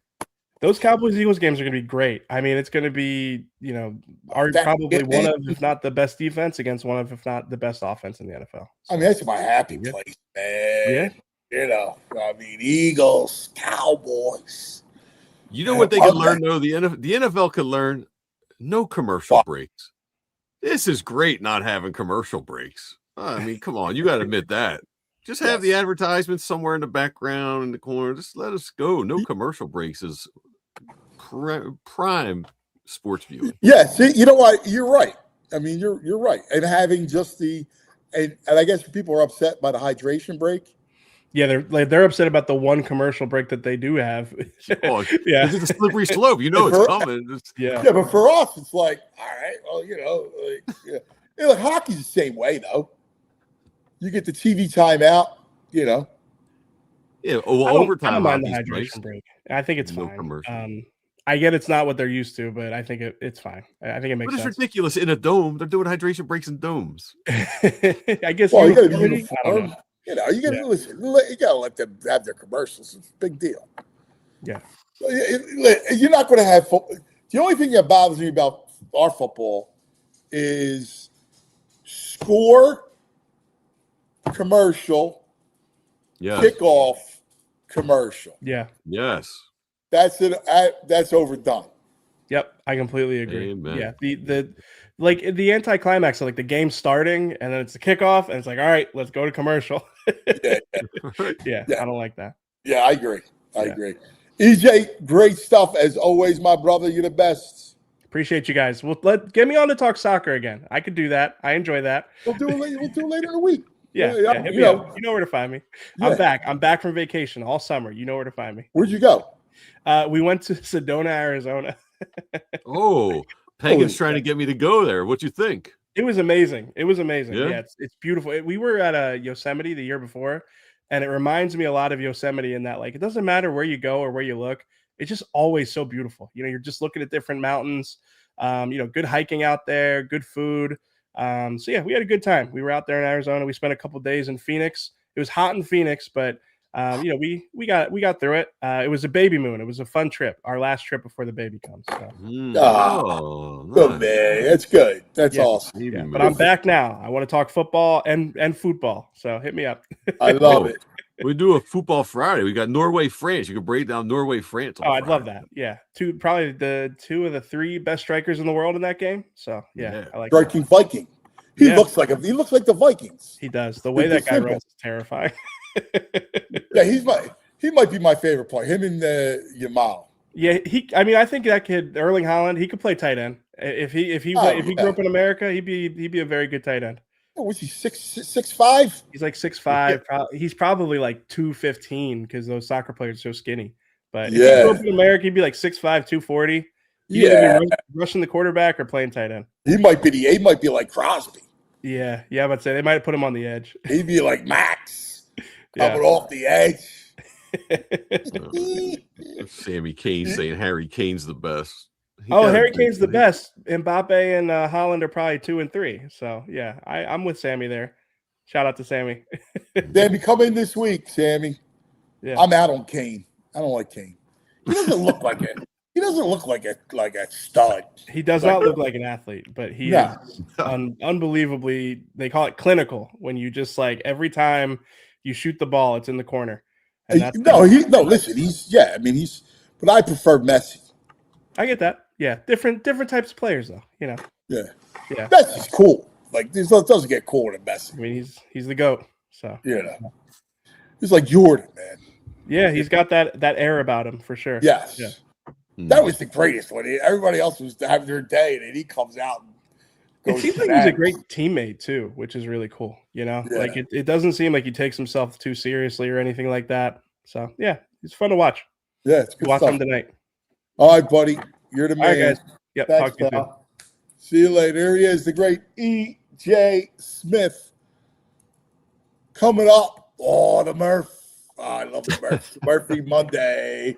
I don't think it's Murph. I'm curious if Murph is pumped up about. He's probably got a Phillies hat on right now. Well, it was a great weekend. I know Murph will appreciate the weekend. It was great. This was great baseball by the elite Bryce Harper. BG. First, let's take a little bit of TO, talk about our friends. Let's talk about the Bet Park Sportsbook online casino app. Yes, you know it. It's right there. It's soccer frenzy going on. You got it. Soccer fever all over the States and all over everywhere. 5 o'clock right here. France and Senegal here. Tonight, Norway. All right. How about that, buddy? All kinds of stuff at the Meadowlands. It's all there. Join me. Get some skin in the game like VG. You got any plays? Not yet. I haven't figured them out yet today. All right. Well, work on that. New customers get 500 bonus spins on the new Hot Soccer online slot game. Goal. Collect them. Plus a $500 casino bonus back. Bet on your favorite teams, players, props, all right there. BetParks.com has all the details. Got to be 21. You got to be in PA, New Jersey, Michigan, Maryland. Gambling problem, call 1-800-GAMBLER. Hey, what if you could have reliable and intelligent Wi-Fi, and what if you could keep it at the same price for 5 years? Well, that's the Xfinity 5-year guarantee. Imagine Wi-Fi that makes everything in your home work together, that finds and fixes problems before you even notice them, like super intelligent Wi-Fi with a sixth sense. And that lets you stream the game even when the whole family's online. All your devices working in perfect harmony for 5 whole years. And here's the best part. No annual contracts, no hidden fees, and Xfinity's best equipment always included. So take it from me, a lot can change in 5 years. Championships are won, records broken, dreams grow bigger, but your Wi-Fi, it should stay reliable and the price should stay put. So lock in your price today and unlock the possibilities with Xfinity. You can learn more at Xfinity.com. Select plans only. Restrictions apply. Xfinity, imagine that. All right. Murphy Monday. We love it. Oh, man, the Murph.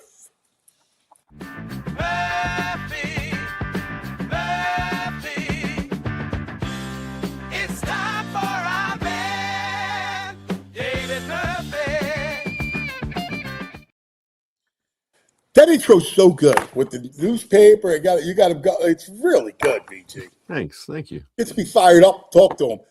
Murph, what a weekend. What a 2 days against the Mets. What a display of the elite Bryce Harper. Oh, no, I don't hear him. Murph.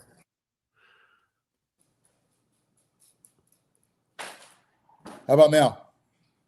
No. No. Damn. He's got a nice patriotic shirt on today. He's fired up for World He Cup. looks good. Yeah. He looks handsome. Can you pop back out and pop back in? Yeah, do that. Yeah, the Murph. Let's do this. Let's take a quick TO while we wait for Murph because we got to catch up. All right. All right. Yeah.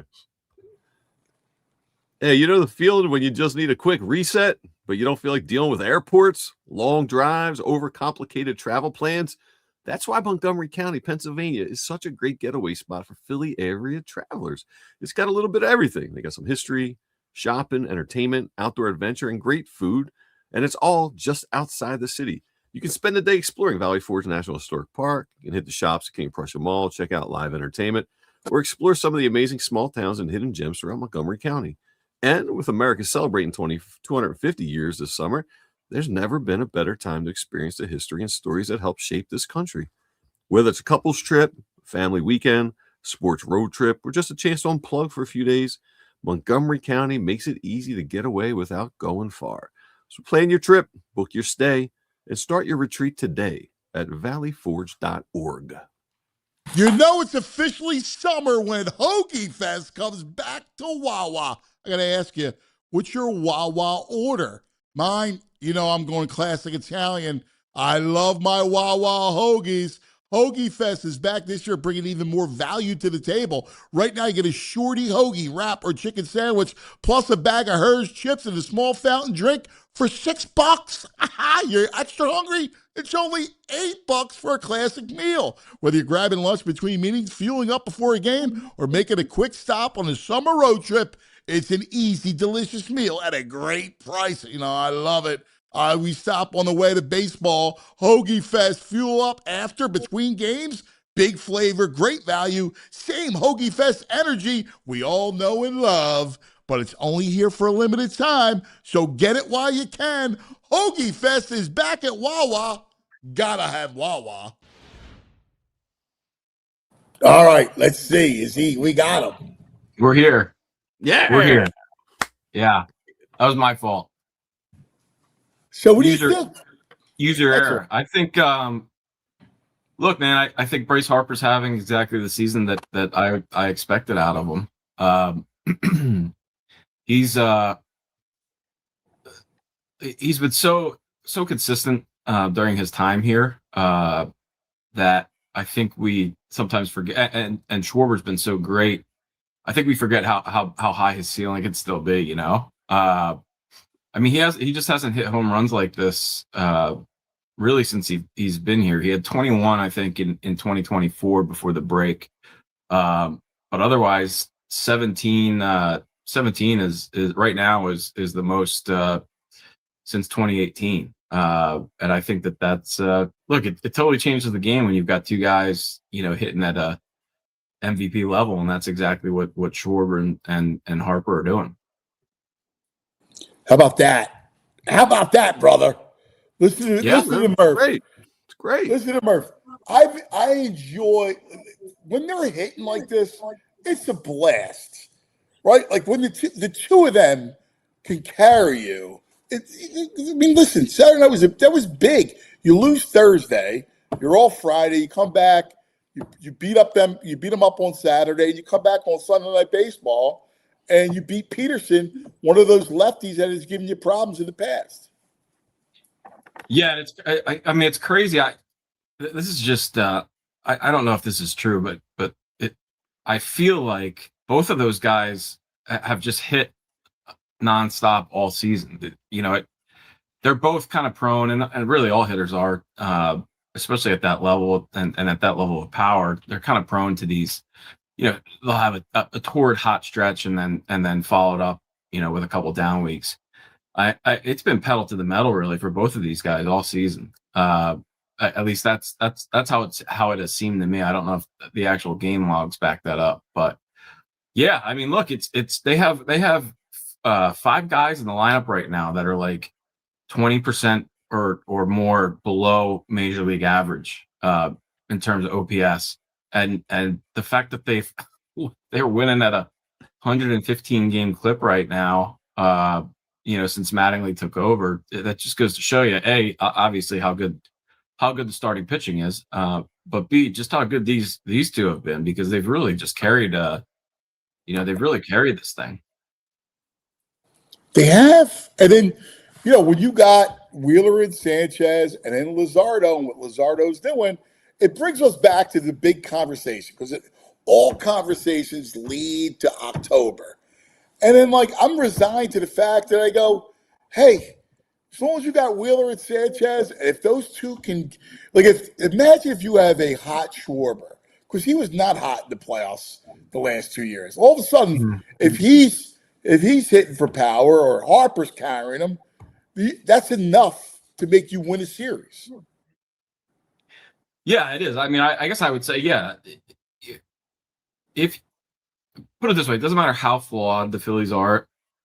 Like you said, if they have Wheeler and Sanchez started games 1 and 2, and then Turner Schwarber and Harper in the order, they can win any series, and it's going to be at the very least, it's going to be a coin flip of a series. The Dodgers obviously would again it would probably play out exactly like it did last year, because look, man, it's tough in the playoffs. It's tough to have 1 or 2 guys carry it, in the postseason, and that's let's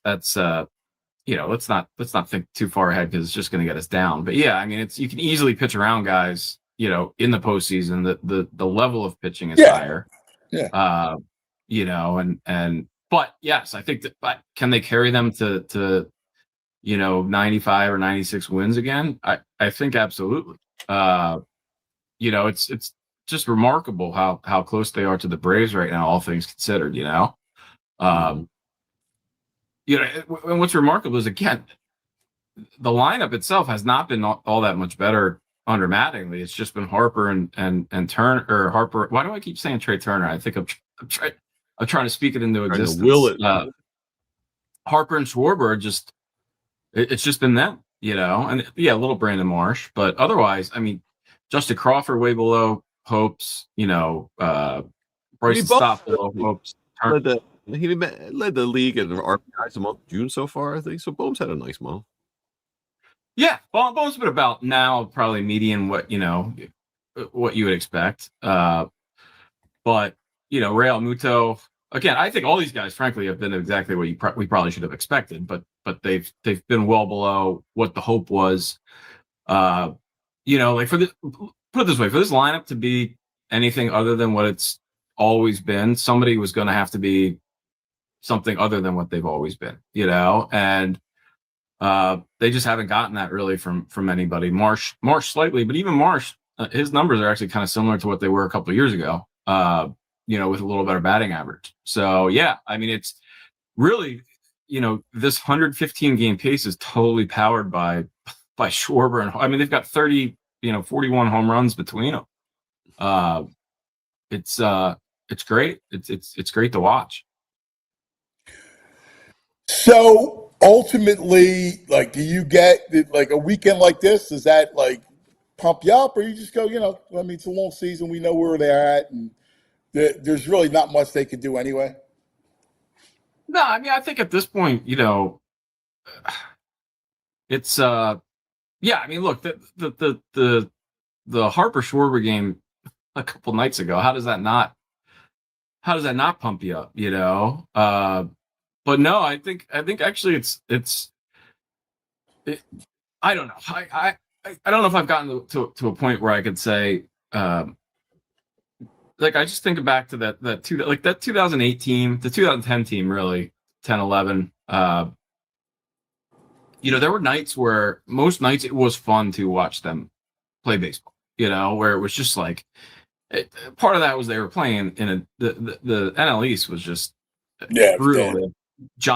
running John Lannon out there, every series, and the Braves were down back then too, but they would just 1 through 9 hammer guys, and you had Chooch at one point, as an a-hole hitter, who would probably be the third best hitter on the team right now.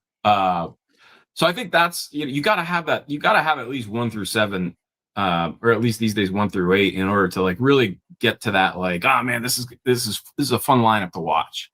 Yeah. It's more like brutal, and then once or twice a week you get a really fun night like you got. Yeah. No, you're right. I mean, listen. I mean, they were built that way. I mean, I remember them being down 3-0 in the top of the first. They come back with 5 in the bottom of the first. Yeah.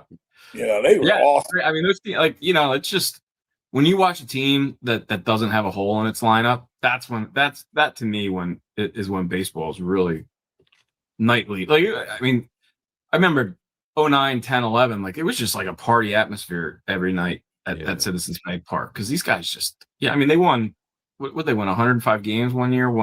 I forget what it was with Halladay that last year, but that was legitimately, that 2011 team was probably, you could argue, the best team that never won a World Series. I mean, they were that good. Now I'll say the pitching this year it is like that, especially top 3, because anytime one of those guys is on the mound, look, Luzardo doesn't have the consistency that the other two have, but he has the same top end of his stuff. I mean, we saw that in the postseason last year, where he might have pitched the best series out of all of them. Luzardo, I mean, he was just, especially in that last game 4, coming out of the bullpen. I mean, he was just, when his stuff is down in the zone and crispy, I mean, it jumps out of his hand, and it's just like, wow, you just hear the catcher's mitt. That's all you hear, because no one makes contact. So I think that's the rotation is getting to that point where it was with when it was Doc and Roy Halladay, 2 out of every 5 days. I mean, that was fun, because it's not just that the numbers are good for these guys. They're fun to watch. They work quick. They very rarely, you don't see them laboring. It's now look, I'm talking about Wheeler and Sanchez, because Luzardo can be a tough watch when his stuff's not on. But Wheeler and I mean, look, I think Zach Wheeler, they should make an award. I don't know if there's a comeback player of the year award, but they should make like the Red Badge of Courage award or something, because for him I watched him pitch in person at Lehigh Valley, his second or third rehab start, and man, I was like, whoa, I hope this doesn't turn into a Roy Halladay thing, because that was uncomfortable to watch when he all of a sudden didn't have his fastball anymore, at least couldn't locate it. And frankly, I think Wheeler was having some thoughts too. I forget what I asked him, but he said something to the effect of like, if I have to learn how to pitch at 90, whatever it was, I have to learn how to pitch at 90, whatever it was. And look, I don't think his stuff's probably as good as it was before the surgery, but he's got such balls, and he's got just such a good feel for pitching that I mean, really, obviously, he's probably not going to be a Cy Young. He's probably not going to be MVP or anything like that. But they should really cast a trophy for him, because what he's doing this year is one of the more impressive things that it is. He took a rib. He got a rib taken out.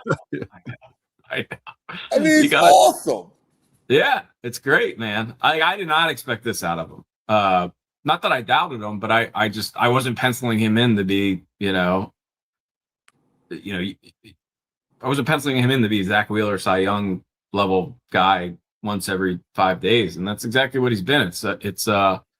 Yeah, man. I think he's he's like slowly climbing up the list of like legendary Phillies to me. Yeah. Oh, yeah. I think whatever you want to talk about Ringham. I mean, he's already been here longer than Doc has, I think. Yes. He's up there. It might, it's with all due, I don't really include guys that I didn't watch pitch, because I can't really, so with all due respect to Robin Roberts and Jim Bunning or whatever, to me, like it's him and Cole Hamels right now. And then Doc for those 2 years. I mean, that's kind of the holy trinity, and I think Wheeler is very much earning his place, as that type of Philly. I'm with you. I'm with you. I love the fact that he just is such a bulldog. I don't know. He reminds me of Halladay so much. Yeah. In the same way. Like, I love his approach. He's on his. I just love watching him pitch last night. He's a man. He's tough. He just reminds me of that dude. Like, you just don't want to face him. He is. It's like the interesting thing with him and Holly, because I think you're right. For whatever reason, I don't look at it that way, but I think it's because like Doc. I don't know if you've been around Wheeler, how much you've been around Wheeler, but like Doc was like a commanding presence. He was just huge. Wheeler's not. You're right. Yeah, Wheeler's right. not. No. Wheeler's like he's tall. He's taller than the average bear, and he's like he relatively in. Yeah. Right. You wouldn't like if you saw Roy Halladay at a bank, you'd be like, all right, that guy does something, Yeah, Whereas like Zach Wheeler. Yes. Zach Wheeler just blends in. And I think that's and he's a little soft spoken, and Doc just had that Yeah, he had a big presence. You're right. Yeah. You're 1,000% right. 1,000%. But I think, yes, in terms of mentality, I think they are, exactly. They have that, whatever it is, just that, like, I'm going to get it done kind of thing, Hey, Murph, hang in there 1 second. We just have to take care of quick business. Talk about our friends. Let's talk about Parks Casino, our casino of choice. Place for action, excitement, entertainment, award-winning dining, headliners. Make the night complete. Stay at the beautiful new Parks View Hotel, which is steps away from Parks Casino. Offers free shuttle service. Headliners just announced comedian Michelle Wolf on December 5th. The Magic of Michael Carbonaro on September 19th. Comedian Bobby Lee on September 24th. Comedian Jim Jeffries on October 24th. Tickets available for all the shows. They got George Thorogood and Destroyers August 28th. Tommy Chong from Cheech and Chong September 21st. Classic Soft Rock with America on October 31st. July 24th, you got Kiss frontman Gene Simmons. ParksCasino.com to buy tickets for all shows. Parks Casino, Pennsylvania's #1 casino. Street Road exit over 95 and the PA Turnpike in Ben Salem. You got to be 21. If you have a gambling problem, please call 1-800-GAMBLER. All right, Dick's Sporting Goods, from the soccer tournaments down at the South Philly Sports Complex to baseball games happening right in your own neighborhood. Summer sports are officially in full swing across Philly. And whether you're getting ready to cheer on your favorite team or getting the kids geared up to hit the field, Dick's Sporting Goods is your one-stop shop for everything you need this season. We're talking jerseys and fan gear to rep your teams, plus all the equipment, gloves, cleats, bats, balls, everything you need for whatever sport you're playing this summer. It's super easy, too. Just stop by your local Dick's Sporting Goods store anywhere around the Philadelphia area or shop anytime you want at Dicks.com. So before the next big game, whether you're heading to the stadium or just out back with the friends, make your first stop Dick's Sporting Goods, because summer sports start here. My man, a belated Father's Day. Did you enjoy it, pal? Yeah, it was great. It was, I guess my second one technically, but last year it was still pretty new. So it was, we were still kind of in the trenches, but yeah, it was great. It was, he's at a really fun age right now. I mean, we didn't do anything crazy. Spent Saturday at the pool with my buddy James up in Westchester. That was nice. He was, Max was, not swimming, but in my, floating around on a raft and splashing around in the water. And it was, it was a blast, man. That's what the summer, this time of the summer, this time of the calendar, and this time of his life is a great combination. Dude, enjoy every second of it. I'm going to tell you, man, it goes by. At some point, he's going to be playing ball, and you're going to love it. Like, I was upset. I was real sick over the weekend, but I was upset we didn't have a tournament. Every Father's Day and Mother's Day, we have a baseball tournament, and I freaking love it. I love it. I love every bit of it. One year, Moss hit a home run and signed the ball to me. It was great. Like, stuff like that. It's like it's baseball. These holidays is great for it. So Enjoy. You got a lot of fun years to coming in front of you. Yeah, I'm wise words. I'm trying to remind myself of that and stay present. And yeah, it's been a blast. But I can definitely see, just given how fast he changes right now, how fast the years can go by. Yeah, I look up, man. I'm like, Anthony's bigger than me. I'm like, oh my God. He walks around with no shirt on. He's ripped. I'm like, who's this man in my house? Nuts. Anyway, have you been enjoying the soccer explosion in Philadelphia? We have another match today. France in town. Yeah, we actually, that's another thing I did. Friday we went down to a few buddies of mine went down to stateside live just to like see what the scene was like. And man, those Brazilians are nuts. They're first of all, they've done a great job down there with that remodel. I don't frequent there, but it was the first time I had been in there, and I don't know how long, but the outside is really nice. And yeah, it was a great vibe. Part of it was the weather. But yeah, I mean, soccer's, I love the World Cup every 4 years. I mean, it's been, I didn't really know what to expect with it being in Philly, but it's been a great, it's been great. It's there's nothing much like there's not much like it. I'm not EJ when it comes to soccer. Like I couldn't tell you who the best strikers in the world are. I couldn't even tell you probably what a striker is. But but the soccer fans are great. They just are. It's everyone is like an Eagle. It's like everyone is an Eagles fan. That level of intensity. Yes. Yes. And it was a great vibe. I'm very much enjoying it. All right, Lance, I guess you're on the Sixer watch. Is that it? You'll be on the Sixers? Yeah, I'll be down there. I'll be down at headquarters tomorrow, waiting to see what's going on. I don't know. I mean, they're at 22 right now. I couldn't even. I don't think anybody could begin to project the board down that low. I don't know. I know Zubi Ojefor is my guy for them. Hey, me too, man. We're on the same page. That's my guy. He's.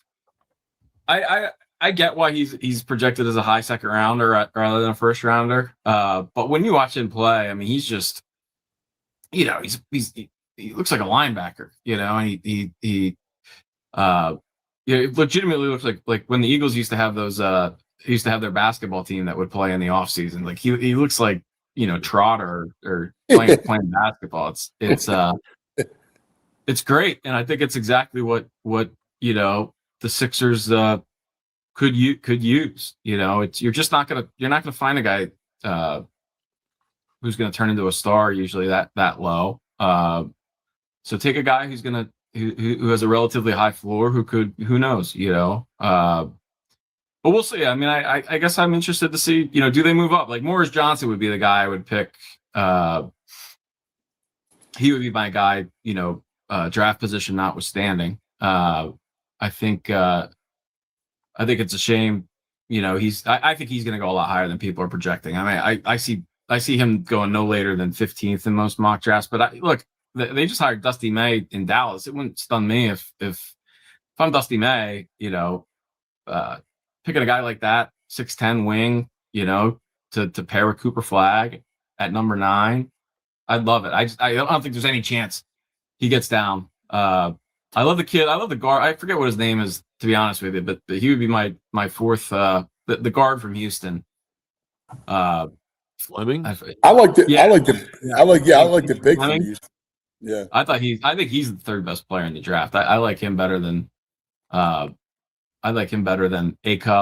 or Caleb Love or well, I guess, I'm not a big Peterson guy just because of Really? the attitude. And yeah, I mean, I don't trust anybody who doesn't have that, if you got a choice between a guy like the Bonza who's like has that bulldog and a guy who has a question mark, but I think Fleming's is I watched plenty of Peterson this year. And Fleming's impressed the crap out of me with Houston. So I think he's like a borderline top 5 guy, but I like Caleb Wilson a lot. Caleb Wilson's a good ball player. yeah, I didn't see enough. I didn't watch enough of him this year. But yeah, and then there's a kid. Speaking of Houston, Chris Senak, I think. Well, that's the Sixers. Like, I want to see the Sixers get him. Yeah, I think he's for. So I think Senak and the guy from Washington, Hannes. I call him Hannes Gruber. I forget what his last name actually is, but I think the Sixers look. There's a lot of big wings or modern fives, down in the area where the Sixers are picking. So I think there's a chance that they come out of it with somebody, but we'll see. We don't really know even what they're thinking. I think that Steinbeck is supposed to go like top 15. Yeah, they all these guys that I just mentioned are all. That's why I'm saying Zuby's kind of my guy, because I figure most of these. I think Senak is probably. Senak, I like Swain. I think Swain. I don't like Swain. Swain reminds me of a slower Kelly Oubre. I'm not a big Swain fan. No, like him. No, he's got all the measurables. He's a little slow. He's a little. I don't know. I'm not. Yeah. I'm not. I watched 30 minutes of YouTube and one full game maybe. But I'm not a Swain guy. He reminded me of a slower Kelly Oubre to me. But we'll see. It's in that territory. Look, you're even in this draft. There's a huge drop off after 15 or 16. So, but it'll be interesting to see. I think this year more than any other, they might actually have a chance at getting somebody who can at least be a rotation player for them for 5 years. All right. So here's the question: are you looking at it for immediate help? It's like funny. So my man takes cake down goes rebounding, and I get it because they have no rebounding, but they're not. I don't think. I don't view them as a contender. Mm-hmm. So I'm looking at just trying to get pieces that for the future, right? That could be a role player. Like I'm hoping 22 translates to a role player down the line. Yeah, and I think that's like, and look, I think that would be, if you want to make an argument against a guy like Zuby. But look, I don't think you can even really look at it like that. I think what I wouldn't be doing is I would be prioritizing. If you got put this way, if you got a choice, if you got young Giannis sitting there versus Zuby, take if you think a guy has a better than even chance at getting to a real high ceiling, then sure. But I'm with you where I just want to build. You just got to get useful pieces, Yeah. And I don't think you should be looking to swing for the fences necessarily at 22 because look, just the odds are so slim that it happens. Look, man, I look at a guy like now he wasn't drafted, but Gansey and Dean Wade in Cleveland. That Sixers just need that right now. They got to start building. Ideally they have two of their scorers. They really need, but to make it work with those two, they need size on the wings. They need guys at the other three positions who can. Now, look, I also think Edgecombe's going to be a guy that can guard kind of one through 3 or 4 at some point because I think he's got the frame, he's got the strength. I think he can put on some muscle. But I think you need guys that are guys that are big, and I think that's what they need to start doing is just start building.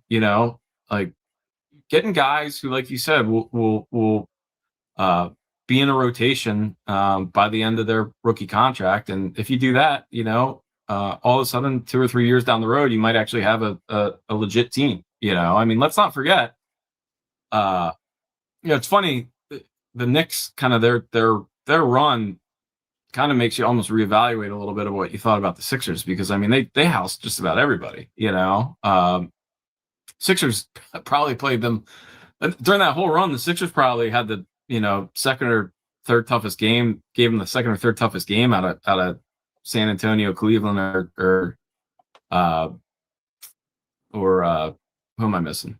San Antonio, Cleveland, Atlanta. Yeah, the Sixers at one point, were the only team that had held them to a single digit. I mean, I can't go moral victories after they got embarrassed. No, but what I'm saying is, what I'm saying is, you know, they had no chance against the Knicks because they did not have a rotation. They were running Dominic Barlow out there, and you know, and I think that they should just, you know, you don't necessarily need to have a grand master plan. You just need to know what kind of guys are gonna fit, and you just have to try to take as many shots at finding them as you can. You know, you just got to grind and find guys, and I think.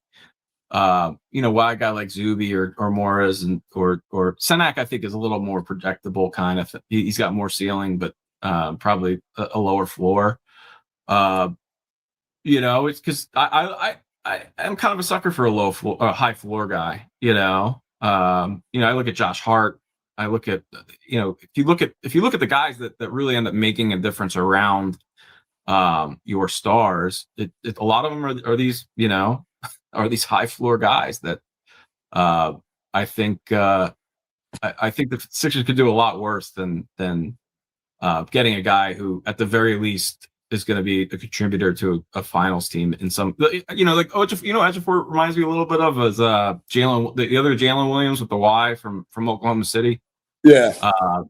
You know, a player like that, and I think that, you know, he's a guy who can guard Jaylen Brown, guy who can you know, help against Brunson. You know, that's defense is kind of what I would have my eye on where they are, because I think that, you know, you don't necessarily need you're not going to need necessarily a primary scorer if the blueprint works out with Edgecombe and Maxey, because you're going to have two guards that are doing that. And it's funny because Gainsey actually is kind of in a situation where he was in Cleveland with first Sexton and Garland, and then Garland and Donovan Mitchell. And, you know, Evan Mobley's a guy who really kind of made that, you know, has made that team work, because he's a, you know, modern, again, big wing or modern five, you know, and then they have a rim running center in Jared Allen. And that's kind of the blueprint.